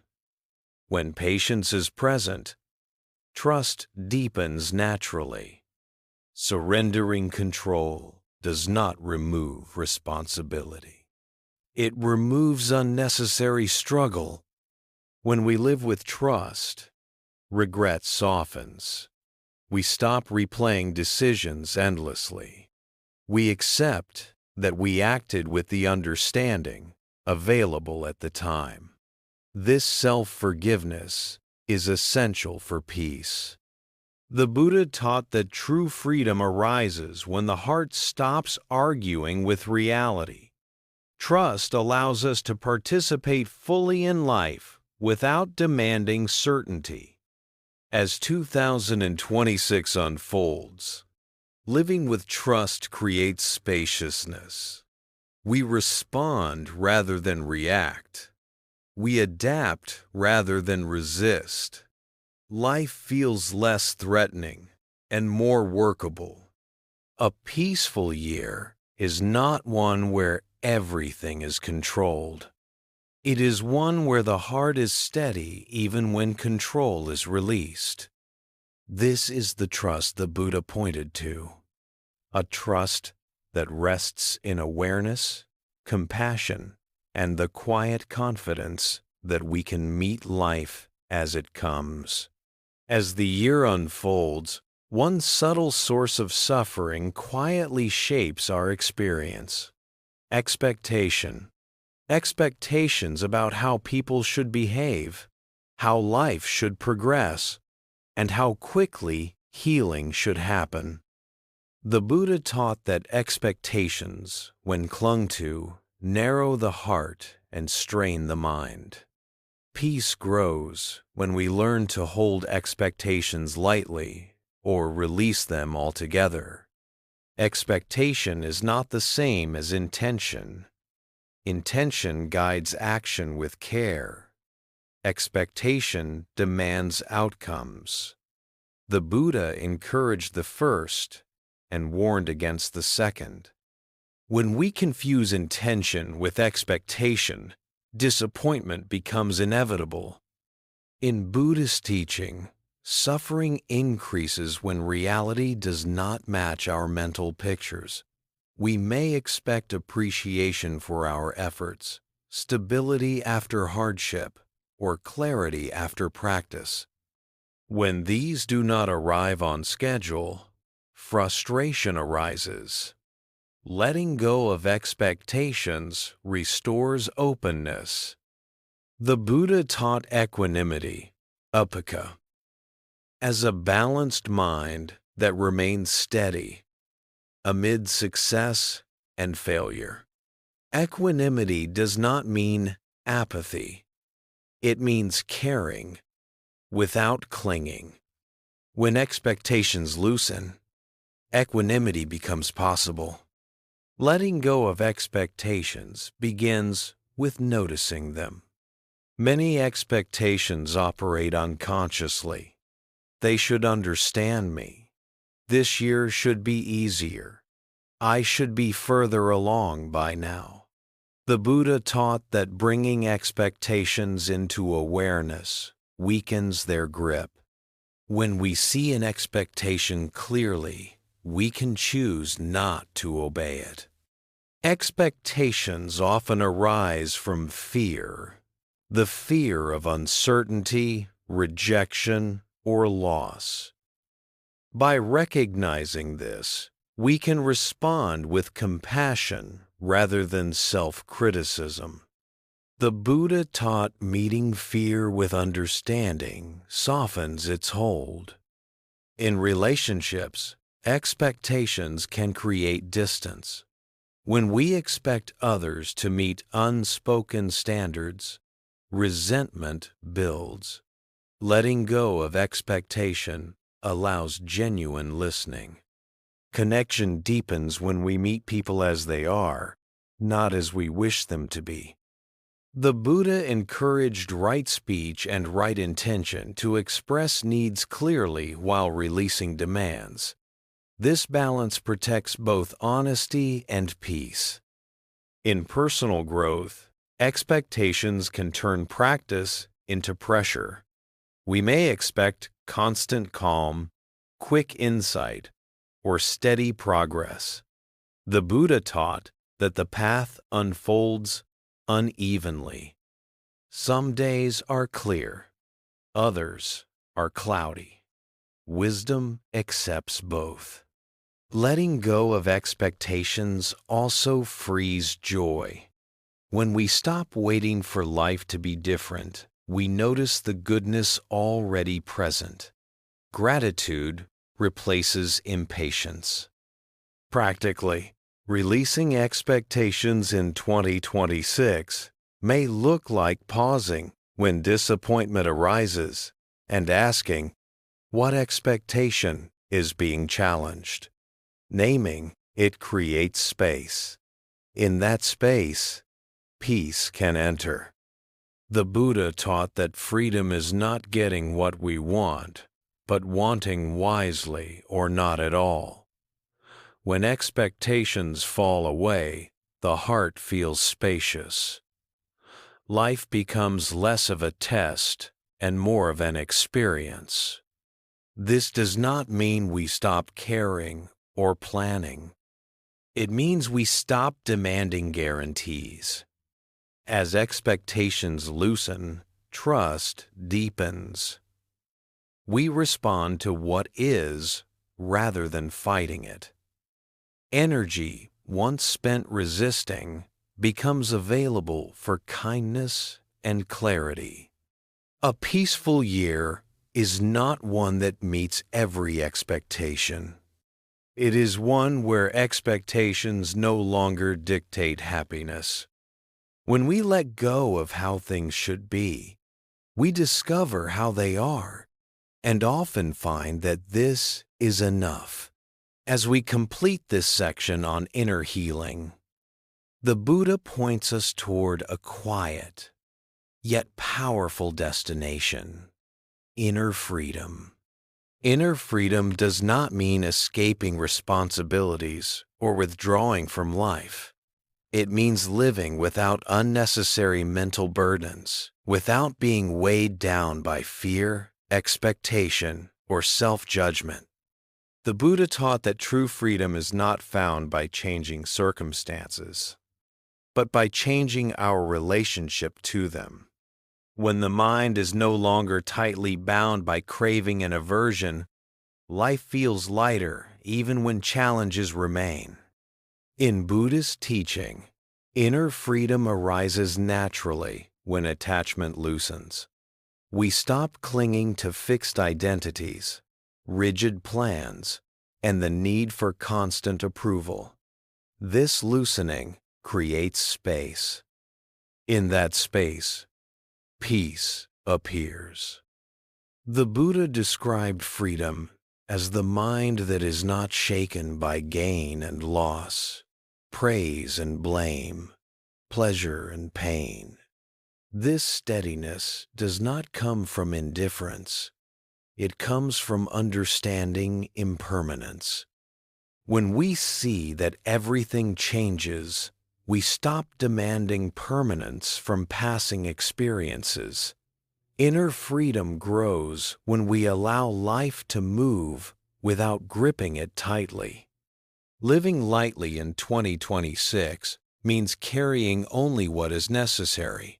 Many of our burdens are optional old grudges, harsh self-expectations, and stories about how we should be. The Buddha taught that these mental weights create suffering long after their usefulness has ended. Letting them go is an act of wisdom.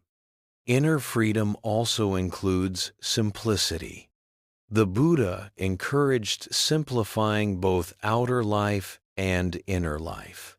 When desires multiply, peace becomes difficult. When desires are few, contentment arises easily. This does not mean suppressing joy or ambition. It means choosing what truly matters and releasing what distracts from peace. In daily life, inner freedom may look like responding instead of reacting, resting without guilt, or saying no without fear. These choices restore dignity and calm. The Buddha taught that inner freedom grows through mindful restraint, not repression, but wise choice. When we refrain from feeding unwholesome thoughts and habits, the mind becomes spacious. Freedom also comes from self-acceptance. When we stop trying to be someone else, we reclaim energy. The Buddha taught that comparing ourselves to others fuels dissatisfaction. Freedom returns when we walk our own path sincerely. In relationships, inner freedom allows love without possession, and care without control. We engage fully while respecting autonomy, our own and others.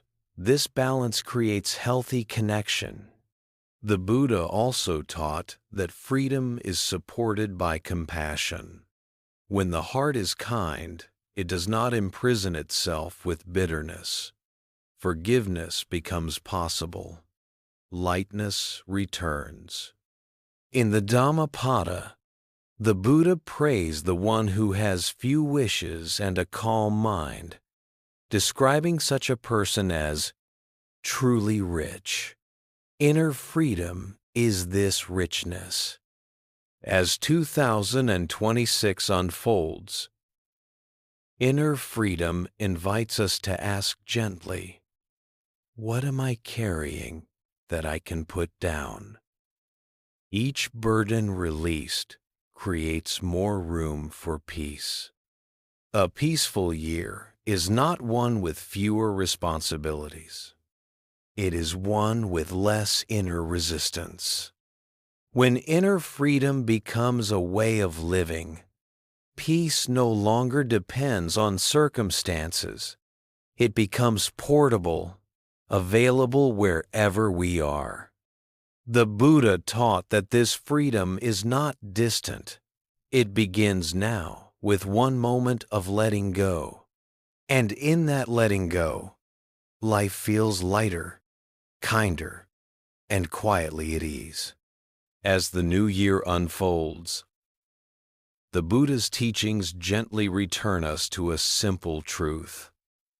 Awakening is not reserved for monasteries or silent retreats. It happens in daily life, in kitchens and offices, in conversations and quiet moments, in how we meet ordinary experiences with awareness. The Buddha taught that wisdom is proven not by how much we know, but by how we live. Awakening daily life begins with understanding that every moment is a teacher. Washing dishes, waiting in traffic, answering a difficult message, each moment carries the potential for mindfulness or distraction, compassion or irritation. The difference lies in awareness. In the Satipatthana Sutta, the Buddha emphasized mindfulness in all postures, walking, standing, sitting, and lying down. This teaching reminds us that practice is not something we add to life. It is how we inhabit life. In 2026, bringing Buddhist wisdom into daily living may begin with small, intentional pauses. A breath before speaking, a moment of gratitude before eating, a conscious step while walking. These pauses interrupt autopilot and invite presence. The Buddha taught that much suffering comes from unexamined habits. When we rush, multitask, and react automatically, the mind becomes scattered. Awakening brings us back to simplicity, doing one thing at a time with care. Awakening daily life also involves ethical awareness. The Buddha taught that wisdom and ethics are inseparable. When we speak truthfully, act kindly, and choose non-harming, the mind becomes peaceful. Daily decisions, often unnoticed, shape the quality of our year. In relationships, awakening shows itself as listening fully rather than preparing a response. It appears as patience instead of reactivity, curiosity instead of judgment. The Buddha taught that right relationship is fertile ground for insight. Daily life also includes difficulty. Awakening does not remove stress or conflict, but it changes how we relate to them.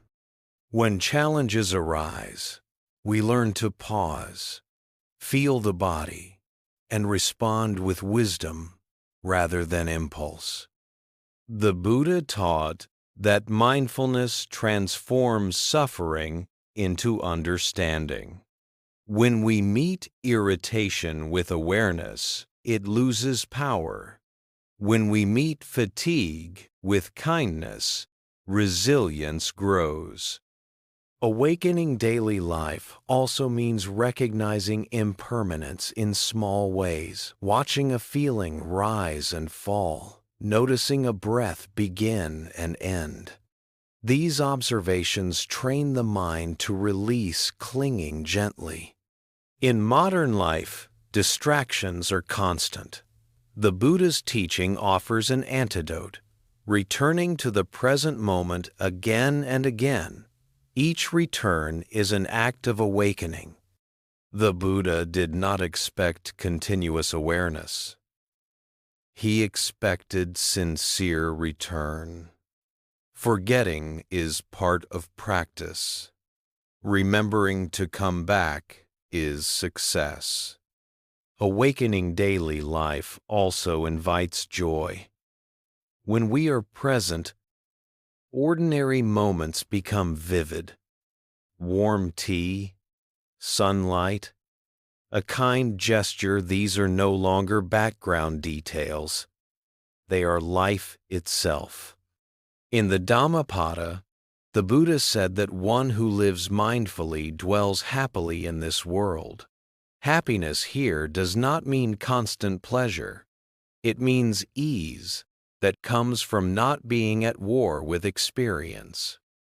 As 2026 continues, awakening daily life means choosing presence over hurry, care over convenience, and understanding over habit.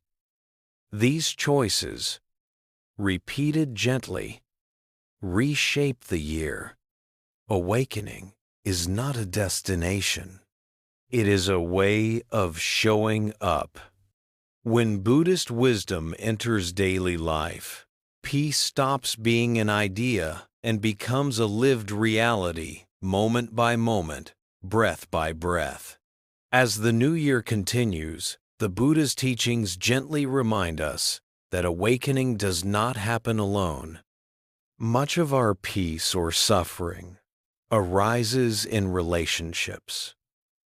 Family, work, and community are not distractions from the path. They are the path itself. The Buddha taught that harmony begins with mindful presence.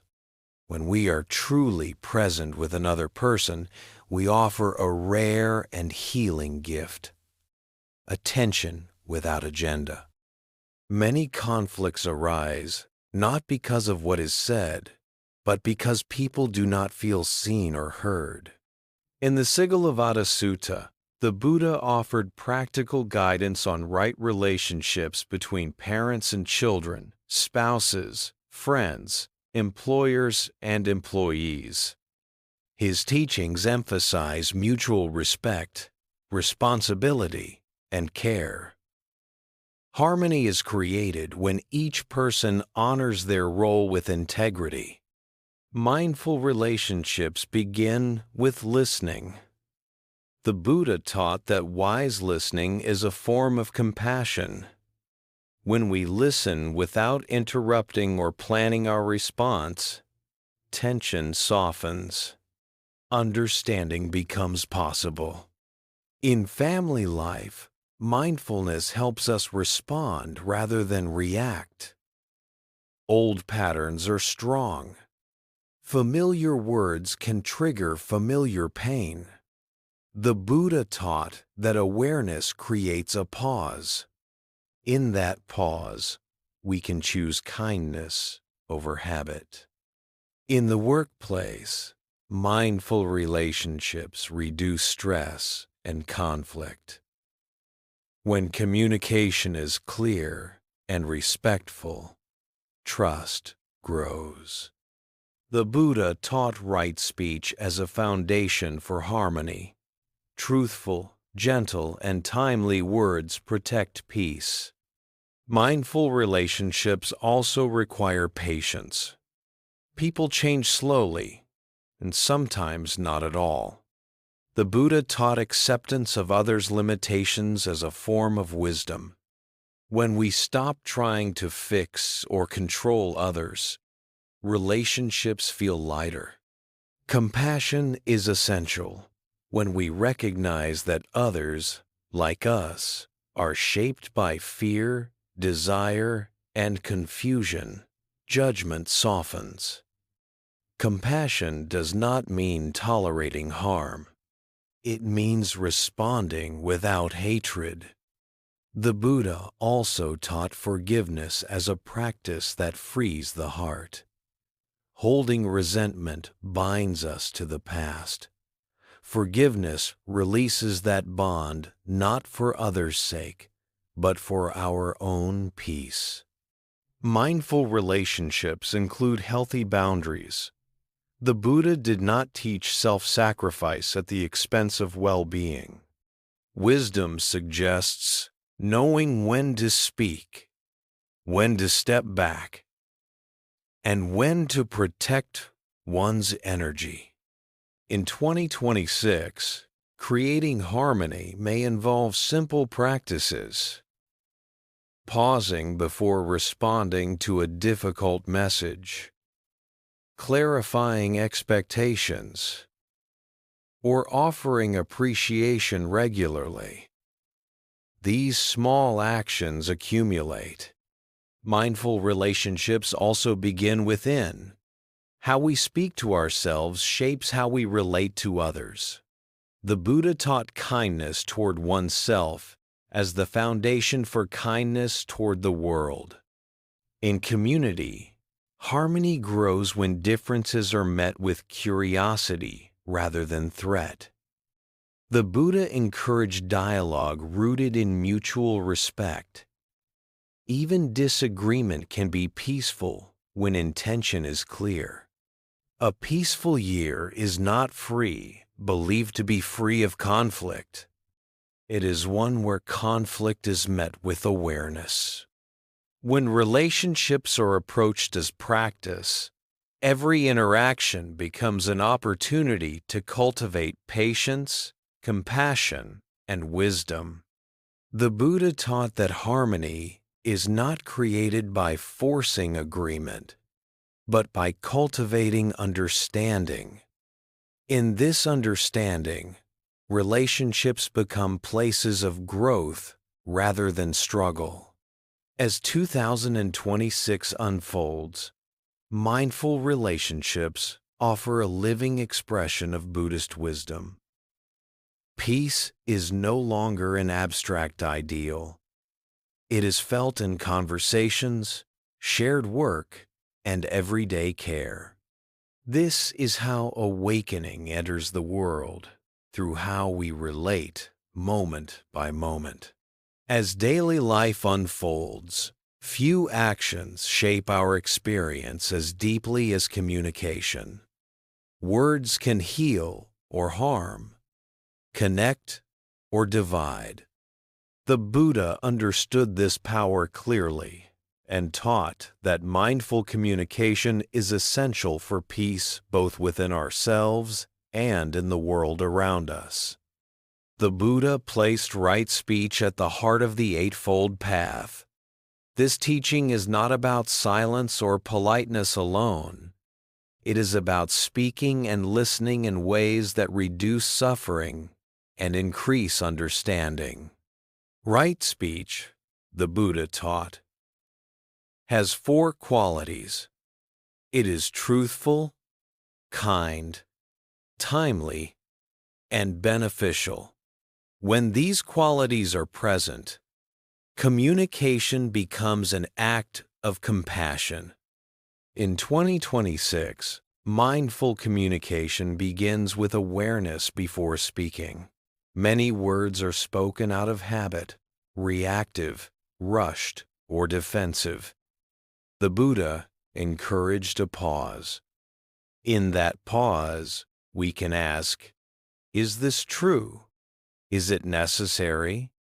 Is it kind? This brief reflection prevents countless regrets. Listening is equally important. The Buddha taught that deep listening is a form of generosity. When we listen without interrupting or judging, we allow others to feel seen. This alone can dissolve tension. Mindful communication also includes awareness of tone and intention.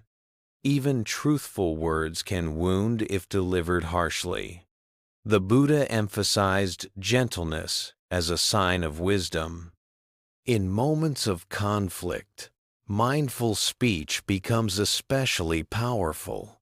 Instead of defending identity or proving a point, we return to intention, reducing suffering.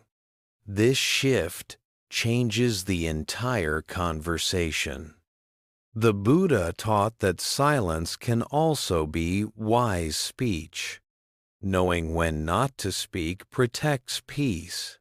Silence, when rooted in awareness, is not avoidance. It is restraint, guided by wisdom. In modern life, communication extends beyond face-to-face interaction.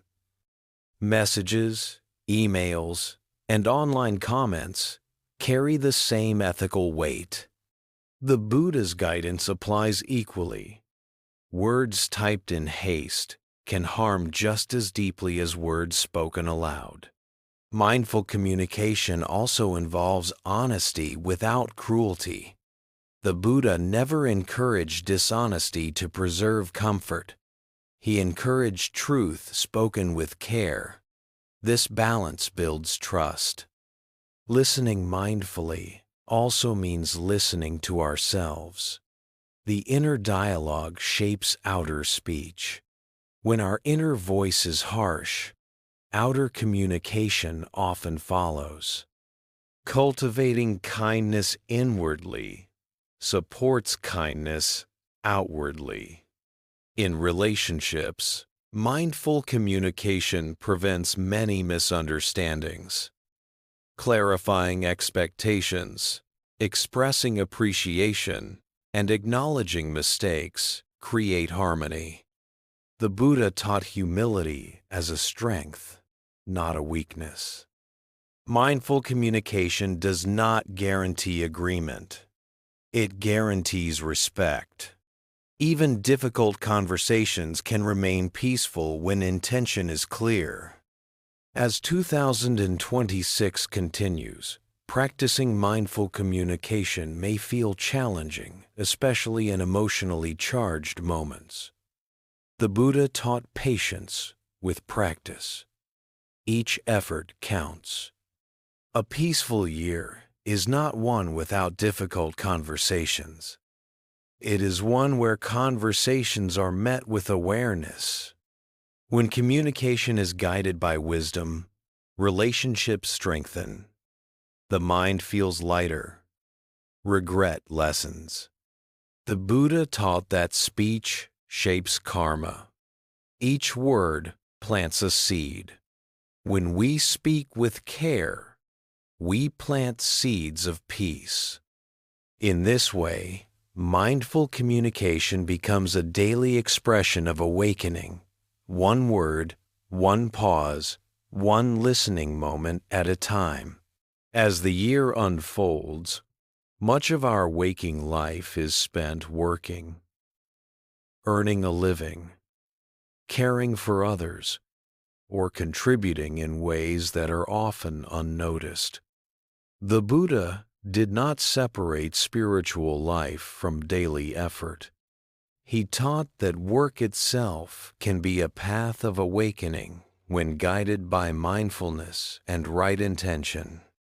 The Buddha's teaching on right livelihood reminds us that the purpose of work is not only survival or success, but the cultivation of a wholesome mind. When work is aligned with non-harming, honesty, and care.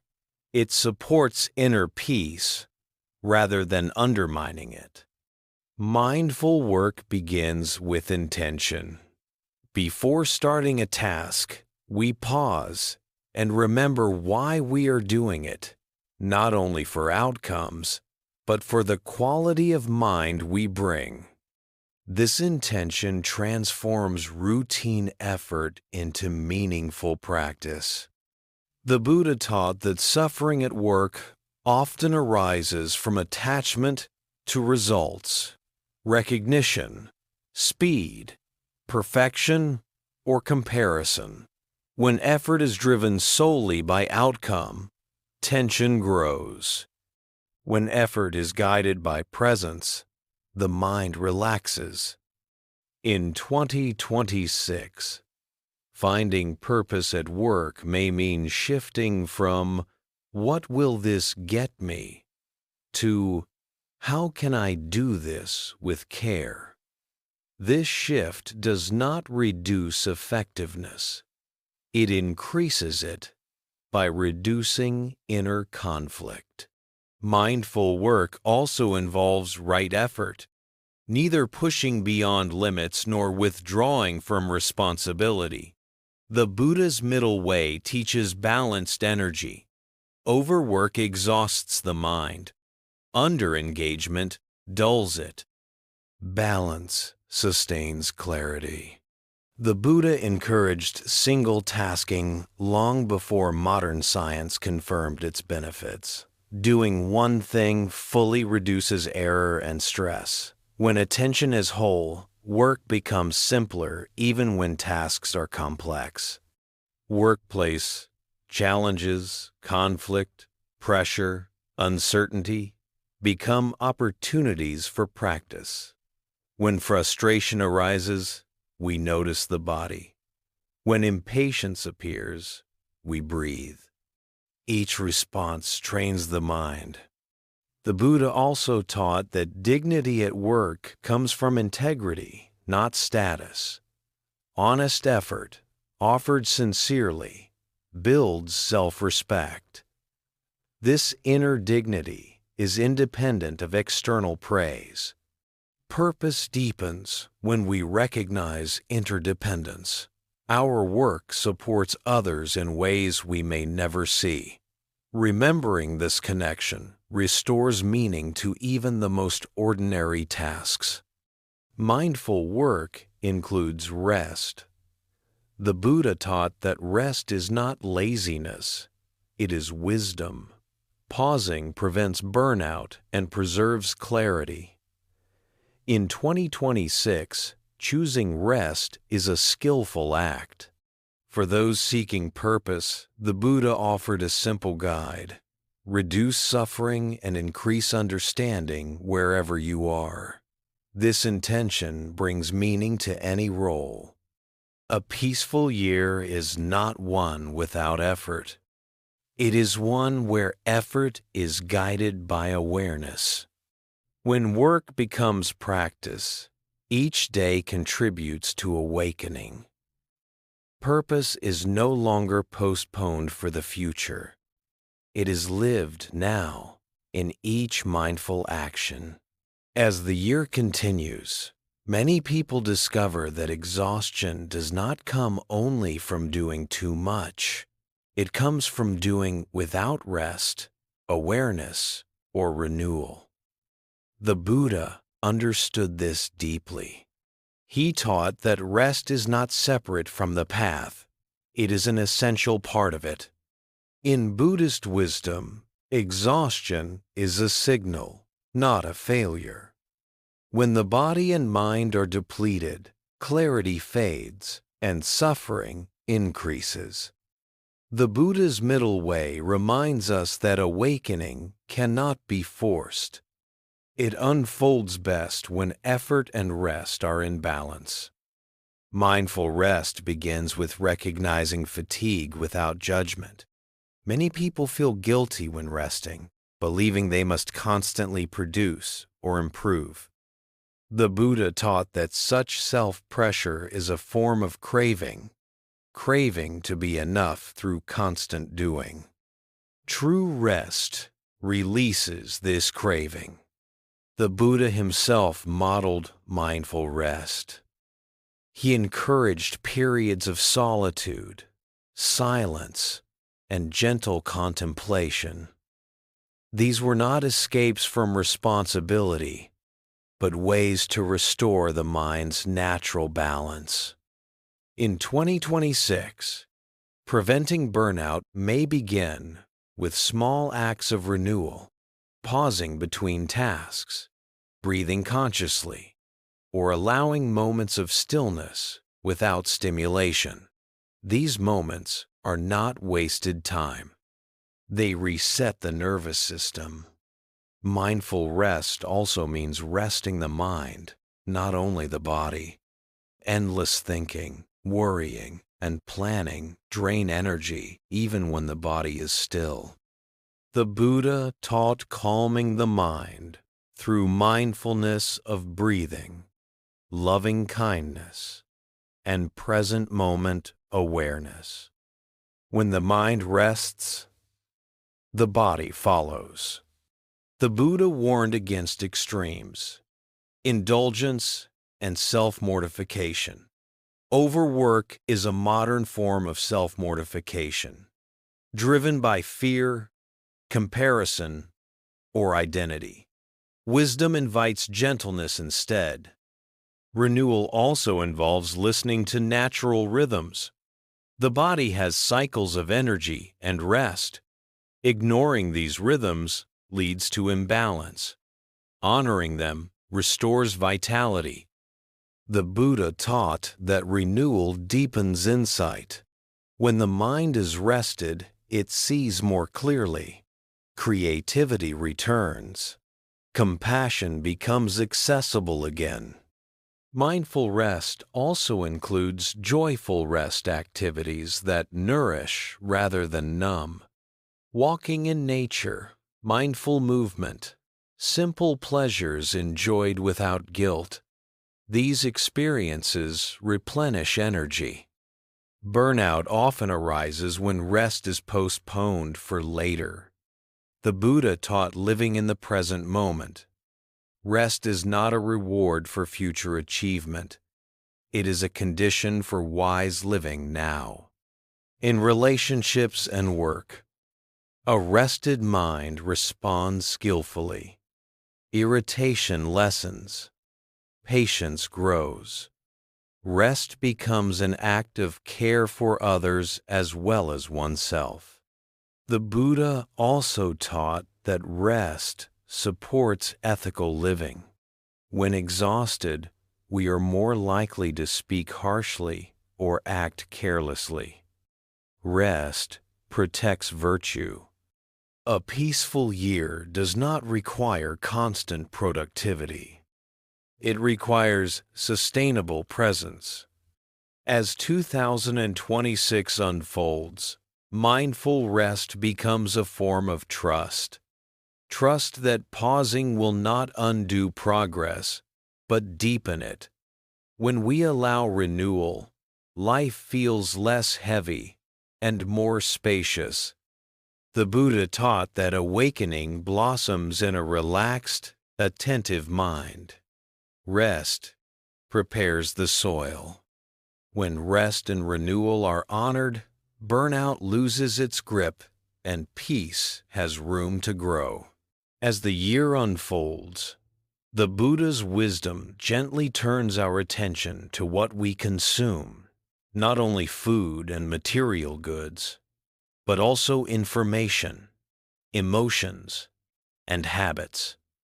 The Buddha taught that suffering often grows not from what we lack, but from what we take in without awareness. Mindful consumption simplifies life and protects peace. In Buddhist teaching, consumption is a form of contact. Whatever we allow into the body and mind shapes our inner world. When consumption is unexamined, craving increases. When it is mindful, contentment grows. The Buddha encouraged moderation. He taught that indulgence and deprivation are both extremes. The middle way invites us to choose what nourishes without excess. This applies as much to media and technology as it does to food. In 2026, mindful consumption begins by noticing how certain inputs affect the mind. Does this news create agitation? Does this conversation drain energy? Does this purchase bring lasting ease or brief distraction? Awareness reveals the answers. The Buddha taught that craving thrives on stimulation. Constant input keeps the mind restless. When we reduce unnecessary stimulation, the mind naturally settles. Simplicity is not loss, it is relief. Mindful consumption also involves gratitude. When we appreciate what we already have, the urge to acquire more weakens. The Buddha praised contentment as a rare treasure. Contentment does not block growth. It frees energy for what truly matters. Food is a direct area of practice. The Buddha taught mindful eating, knowing when hunger is physical, when it is emotional, and when enough is enough. Eating with awareness supports health and clarity. Consumption of information requires equal care. Endless scrolling, constant comparison, and negative content disturb the mind. The Buddha encouraged guarding the senses, choosing inputs that support calm and wisdom. Mindful consumption also applies to emotional intake. Absorbing others' anger, fear, or expectations without boundaries creates fatigue. The Buddha taught compassion with discernment. Caring without carrying what is not ours. Simplifying life may involve decluttering physical spaces, reducing commitments, or setting limits with technology. These choices create room for stillness. Stillness allows insight. The Buddha taught that simplicity supports freedom. When needs are few, fear decreases. We stop worrying about maintaining excess and begin enjoying sufficiency. Practically, mindful consumption in 2026 may look like intentional shopping, scheduled digital breaks, or choosing silence over noise. These are not restrictive acts. They are acts of kindness toward the mind. A peaceful year is not one filled with more things. It is one filled with less unnecessary strain. When consumption becomes conscious, life slows down. Attention deepens. Joy becomes quieter, but more stable. The Buddha taught that happiness grows when craving diminishes. Mindful consumption is a direct path toward this happiness. As the year continues, each mindful choice, what we eat, watch, buy, and absorb, shapes the quality of our days. Simplicity becomes a refuge. Through mindful consumption, suffering is reduced not by force, but by wisdom. And in that wisdom, peace finds space to remain. As modern life accelerates, the Buddha's teaching gently invites us to slow down and remember our place within nature. The natural world is not separate from practice. It is one of our greatest teachers. Living mindfully with nature restores balance to the body. calms the mind and renews respect for life. The Buddha spent much of his life teaching outdoors, under trees, beside rivers, and in forests. He chose natural settings not by accident, but because nature mirrors the Dharma. Everything in nature arises, changes, and passes away. Observing this truth directly deepens wisdom. Mindful living with nature begins by remembering interdependence. Our breath depends on trees. Our food depends on soil, rain, and countless living beings. When this interconnection is felt, gratitude arises naturally. In 2026, reconnecting with nature may begin with simple acts: walking without headphones, feeling the ground beneath your feet, noticing the sky, or listening to birds without labeling or rushing. These moments ground awareness. The Buddha taught mindfulness of the body as part of awakening. Nature supports this practice effortlessly. Feeling sunlight on the skin, wind on the face, or water on the hands brings the mind into the present without effort. Nature also teaches patience. Seasons do not hurry. Growth unfolds in its own time. When we align with natural rhythms, we release unnecessary urgency and pressure. Living mindfully with nature also nurtures compassion. When we see the fragility of ecosystems, the suffering of animals, and the limits of resources, care arises. The Buddha taught non-harming ahimsa as a foundation for peace. Respect for nature is an extension of this principle. Mindful living includes conscious choices, reducing waste, consuming responsibly, and protecting what sustains life. These choices are not moral burdens. They are expressions of understanding. Nature also provides healing.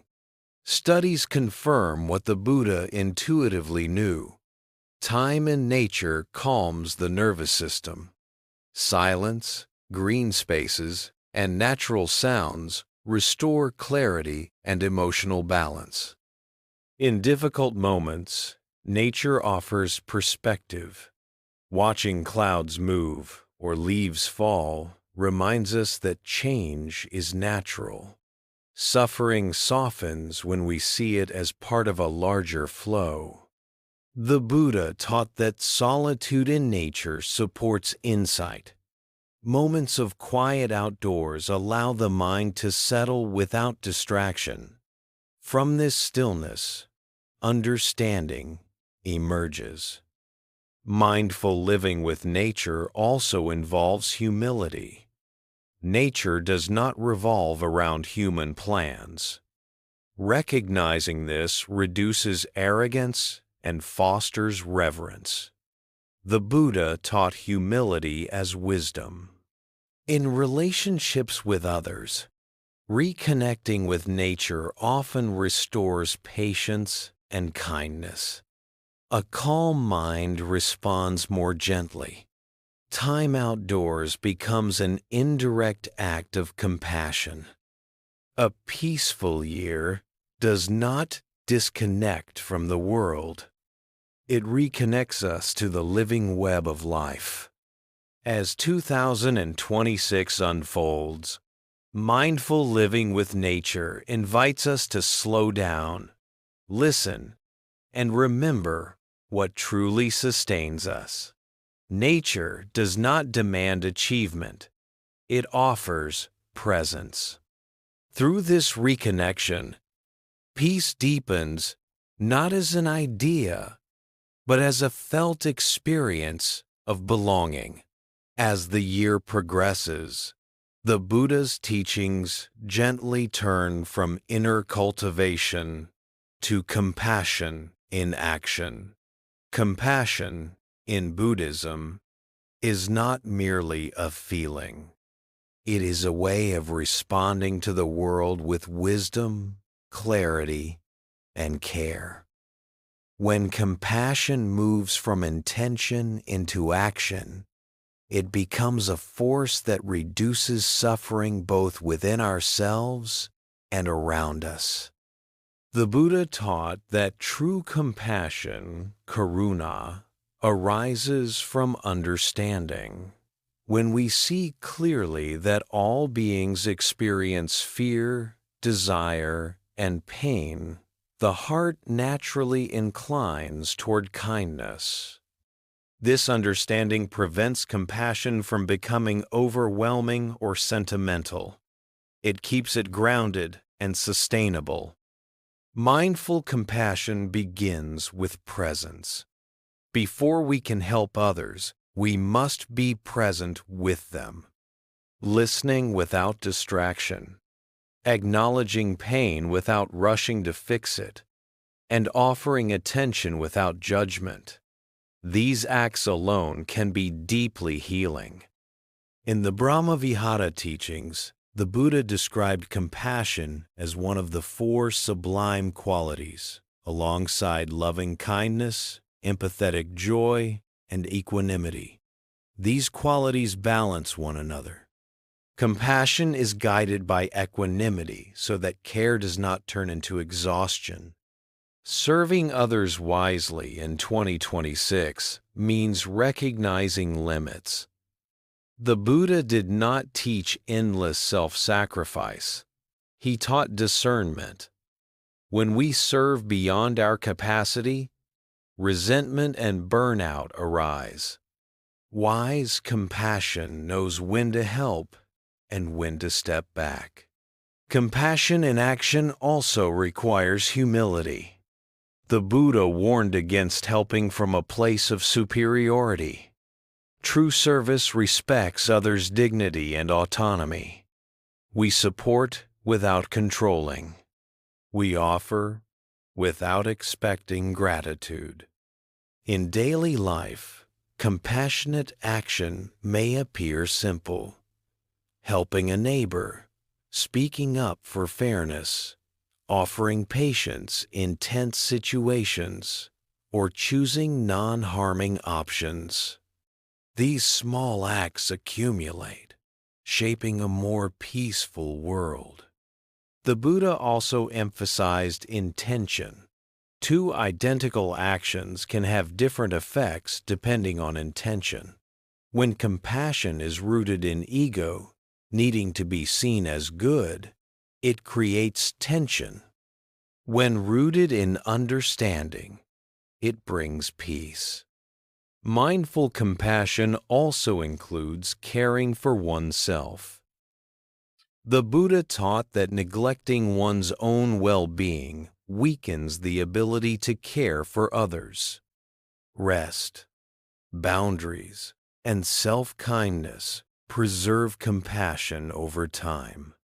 In community and society, compassionate action guided by wisdom addresses suffering without fueling division.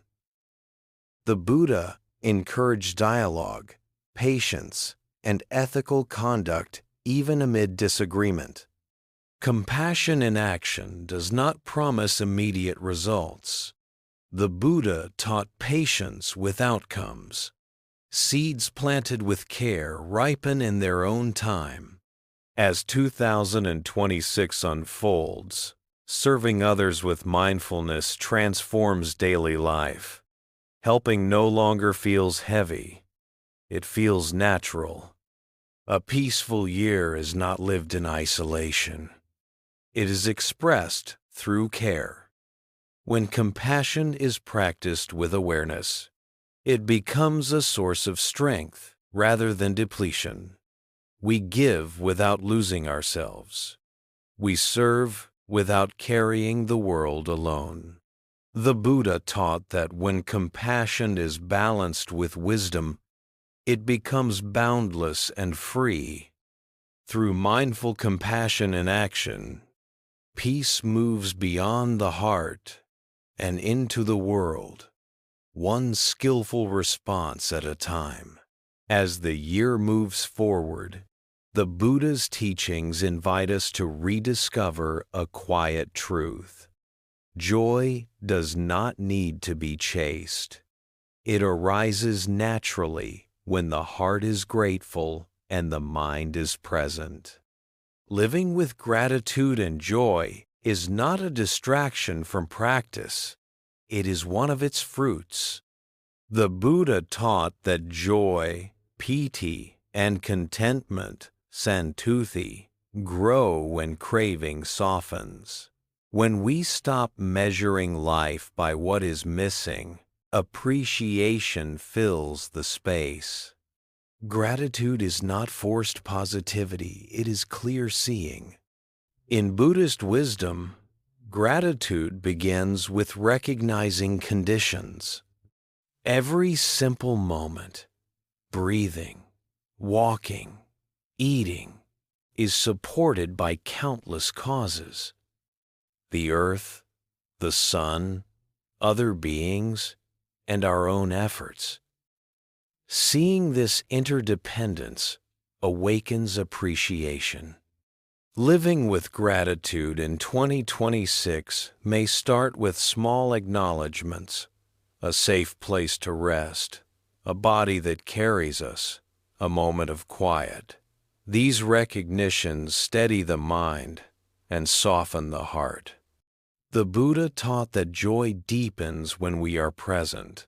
When attention is scattered, joy is missed. When attention gathers, even ordinary moments become luminous. Warm tea, shared laughter, sunlight.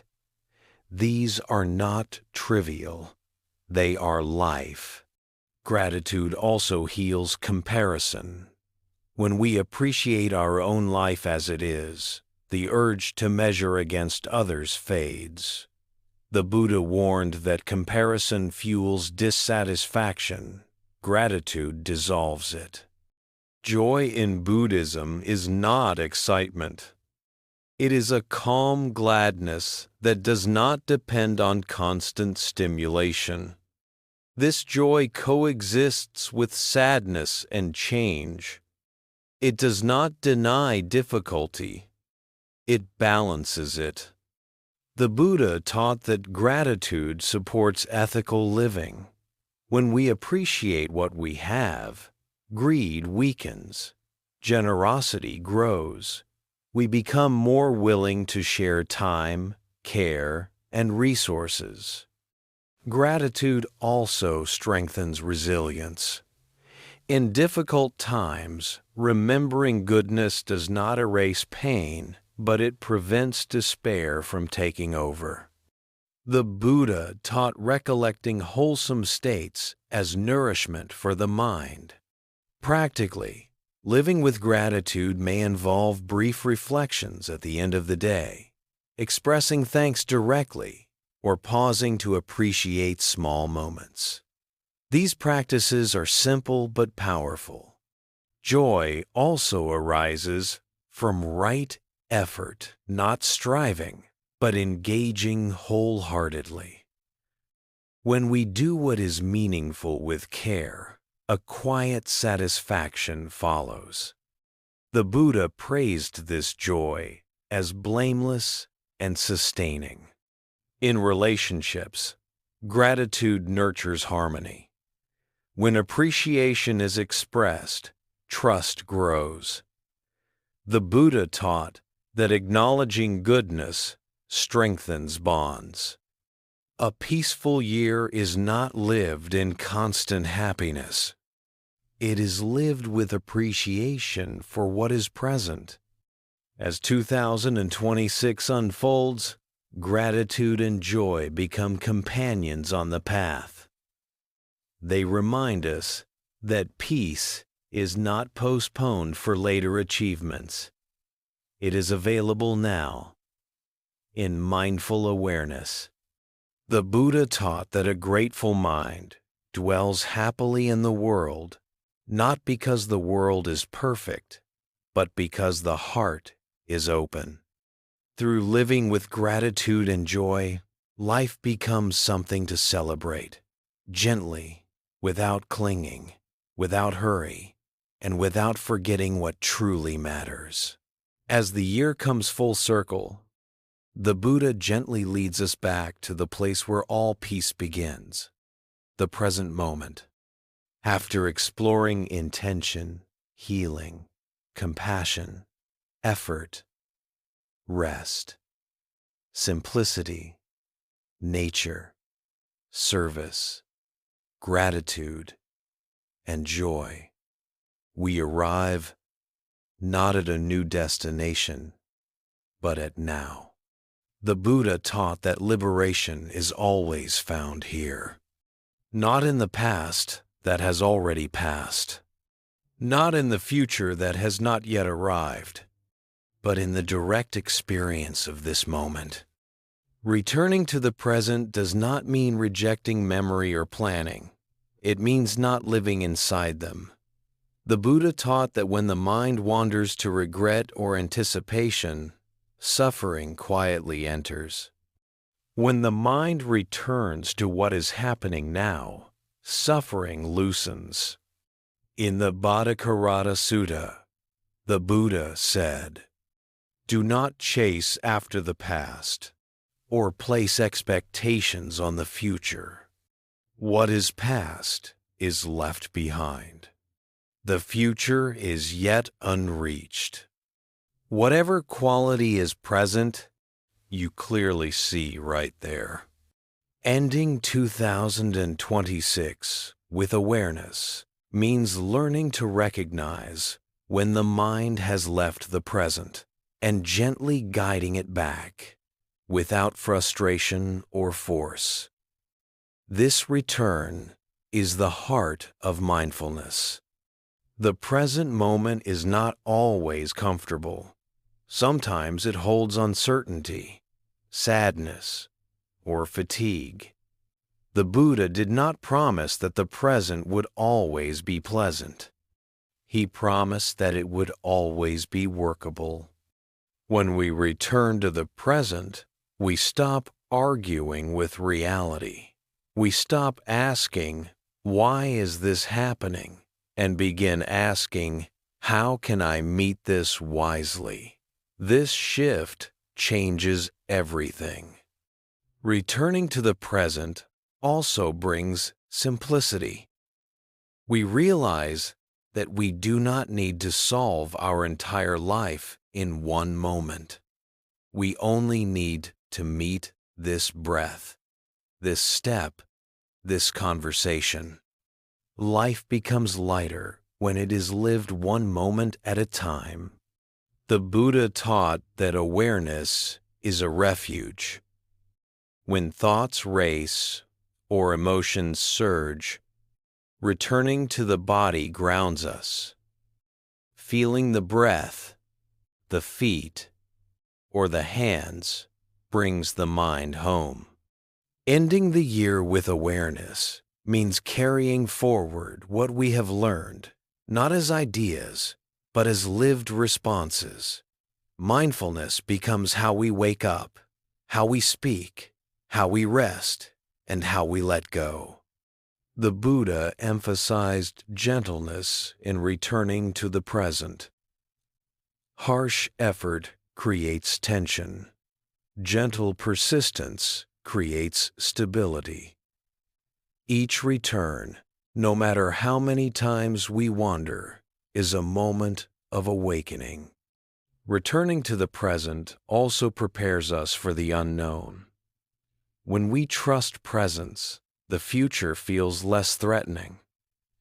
We know we can meet whatever comes one moment at a time. A peaceful year does not end with certainty.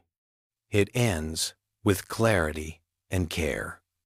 As 2026 concludes, returning to the present becomes both a reflection and a renewal. We see what has been learned, We release what is no longer needed. We stand fully in this moment. The Buddha taught that when we live in awareness, we are already free, free from unnecessary struggle, free from mental wandering, free to respond with wisdom.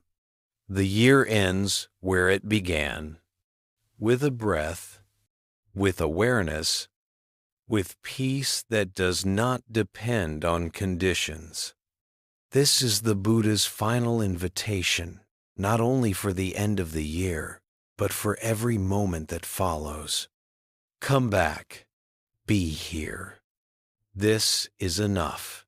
As this journey through the Buddha's teachings comes to a close, we are gently reminded that peace is not something to achieve, it is something to practice. Throughout the year, we have explored intention, healing, compassion, effort, rest, simplicity, connection, gratitude, and presence. Yet all of these teachings return to one living truth. How we meet each moment matters. The Buddha never promised a perfect life. He offered something far more reliable, the ability to live wisely within an imperfect world. A peaceful new year is not free from challenges, loss, or uncertainty. It is shaped by a steady heart that knows how to respond with awareness instead of fear, kindness instead of resistance. As you move forward, you do not need to carry every teaching at once. Carry one breath, one mindful pause, one compassionate response. Each small moment of awareness continues the path. The Buddha taught that liberation is lived, not imagined.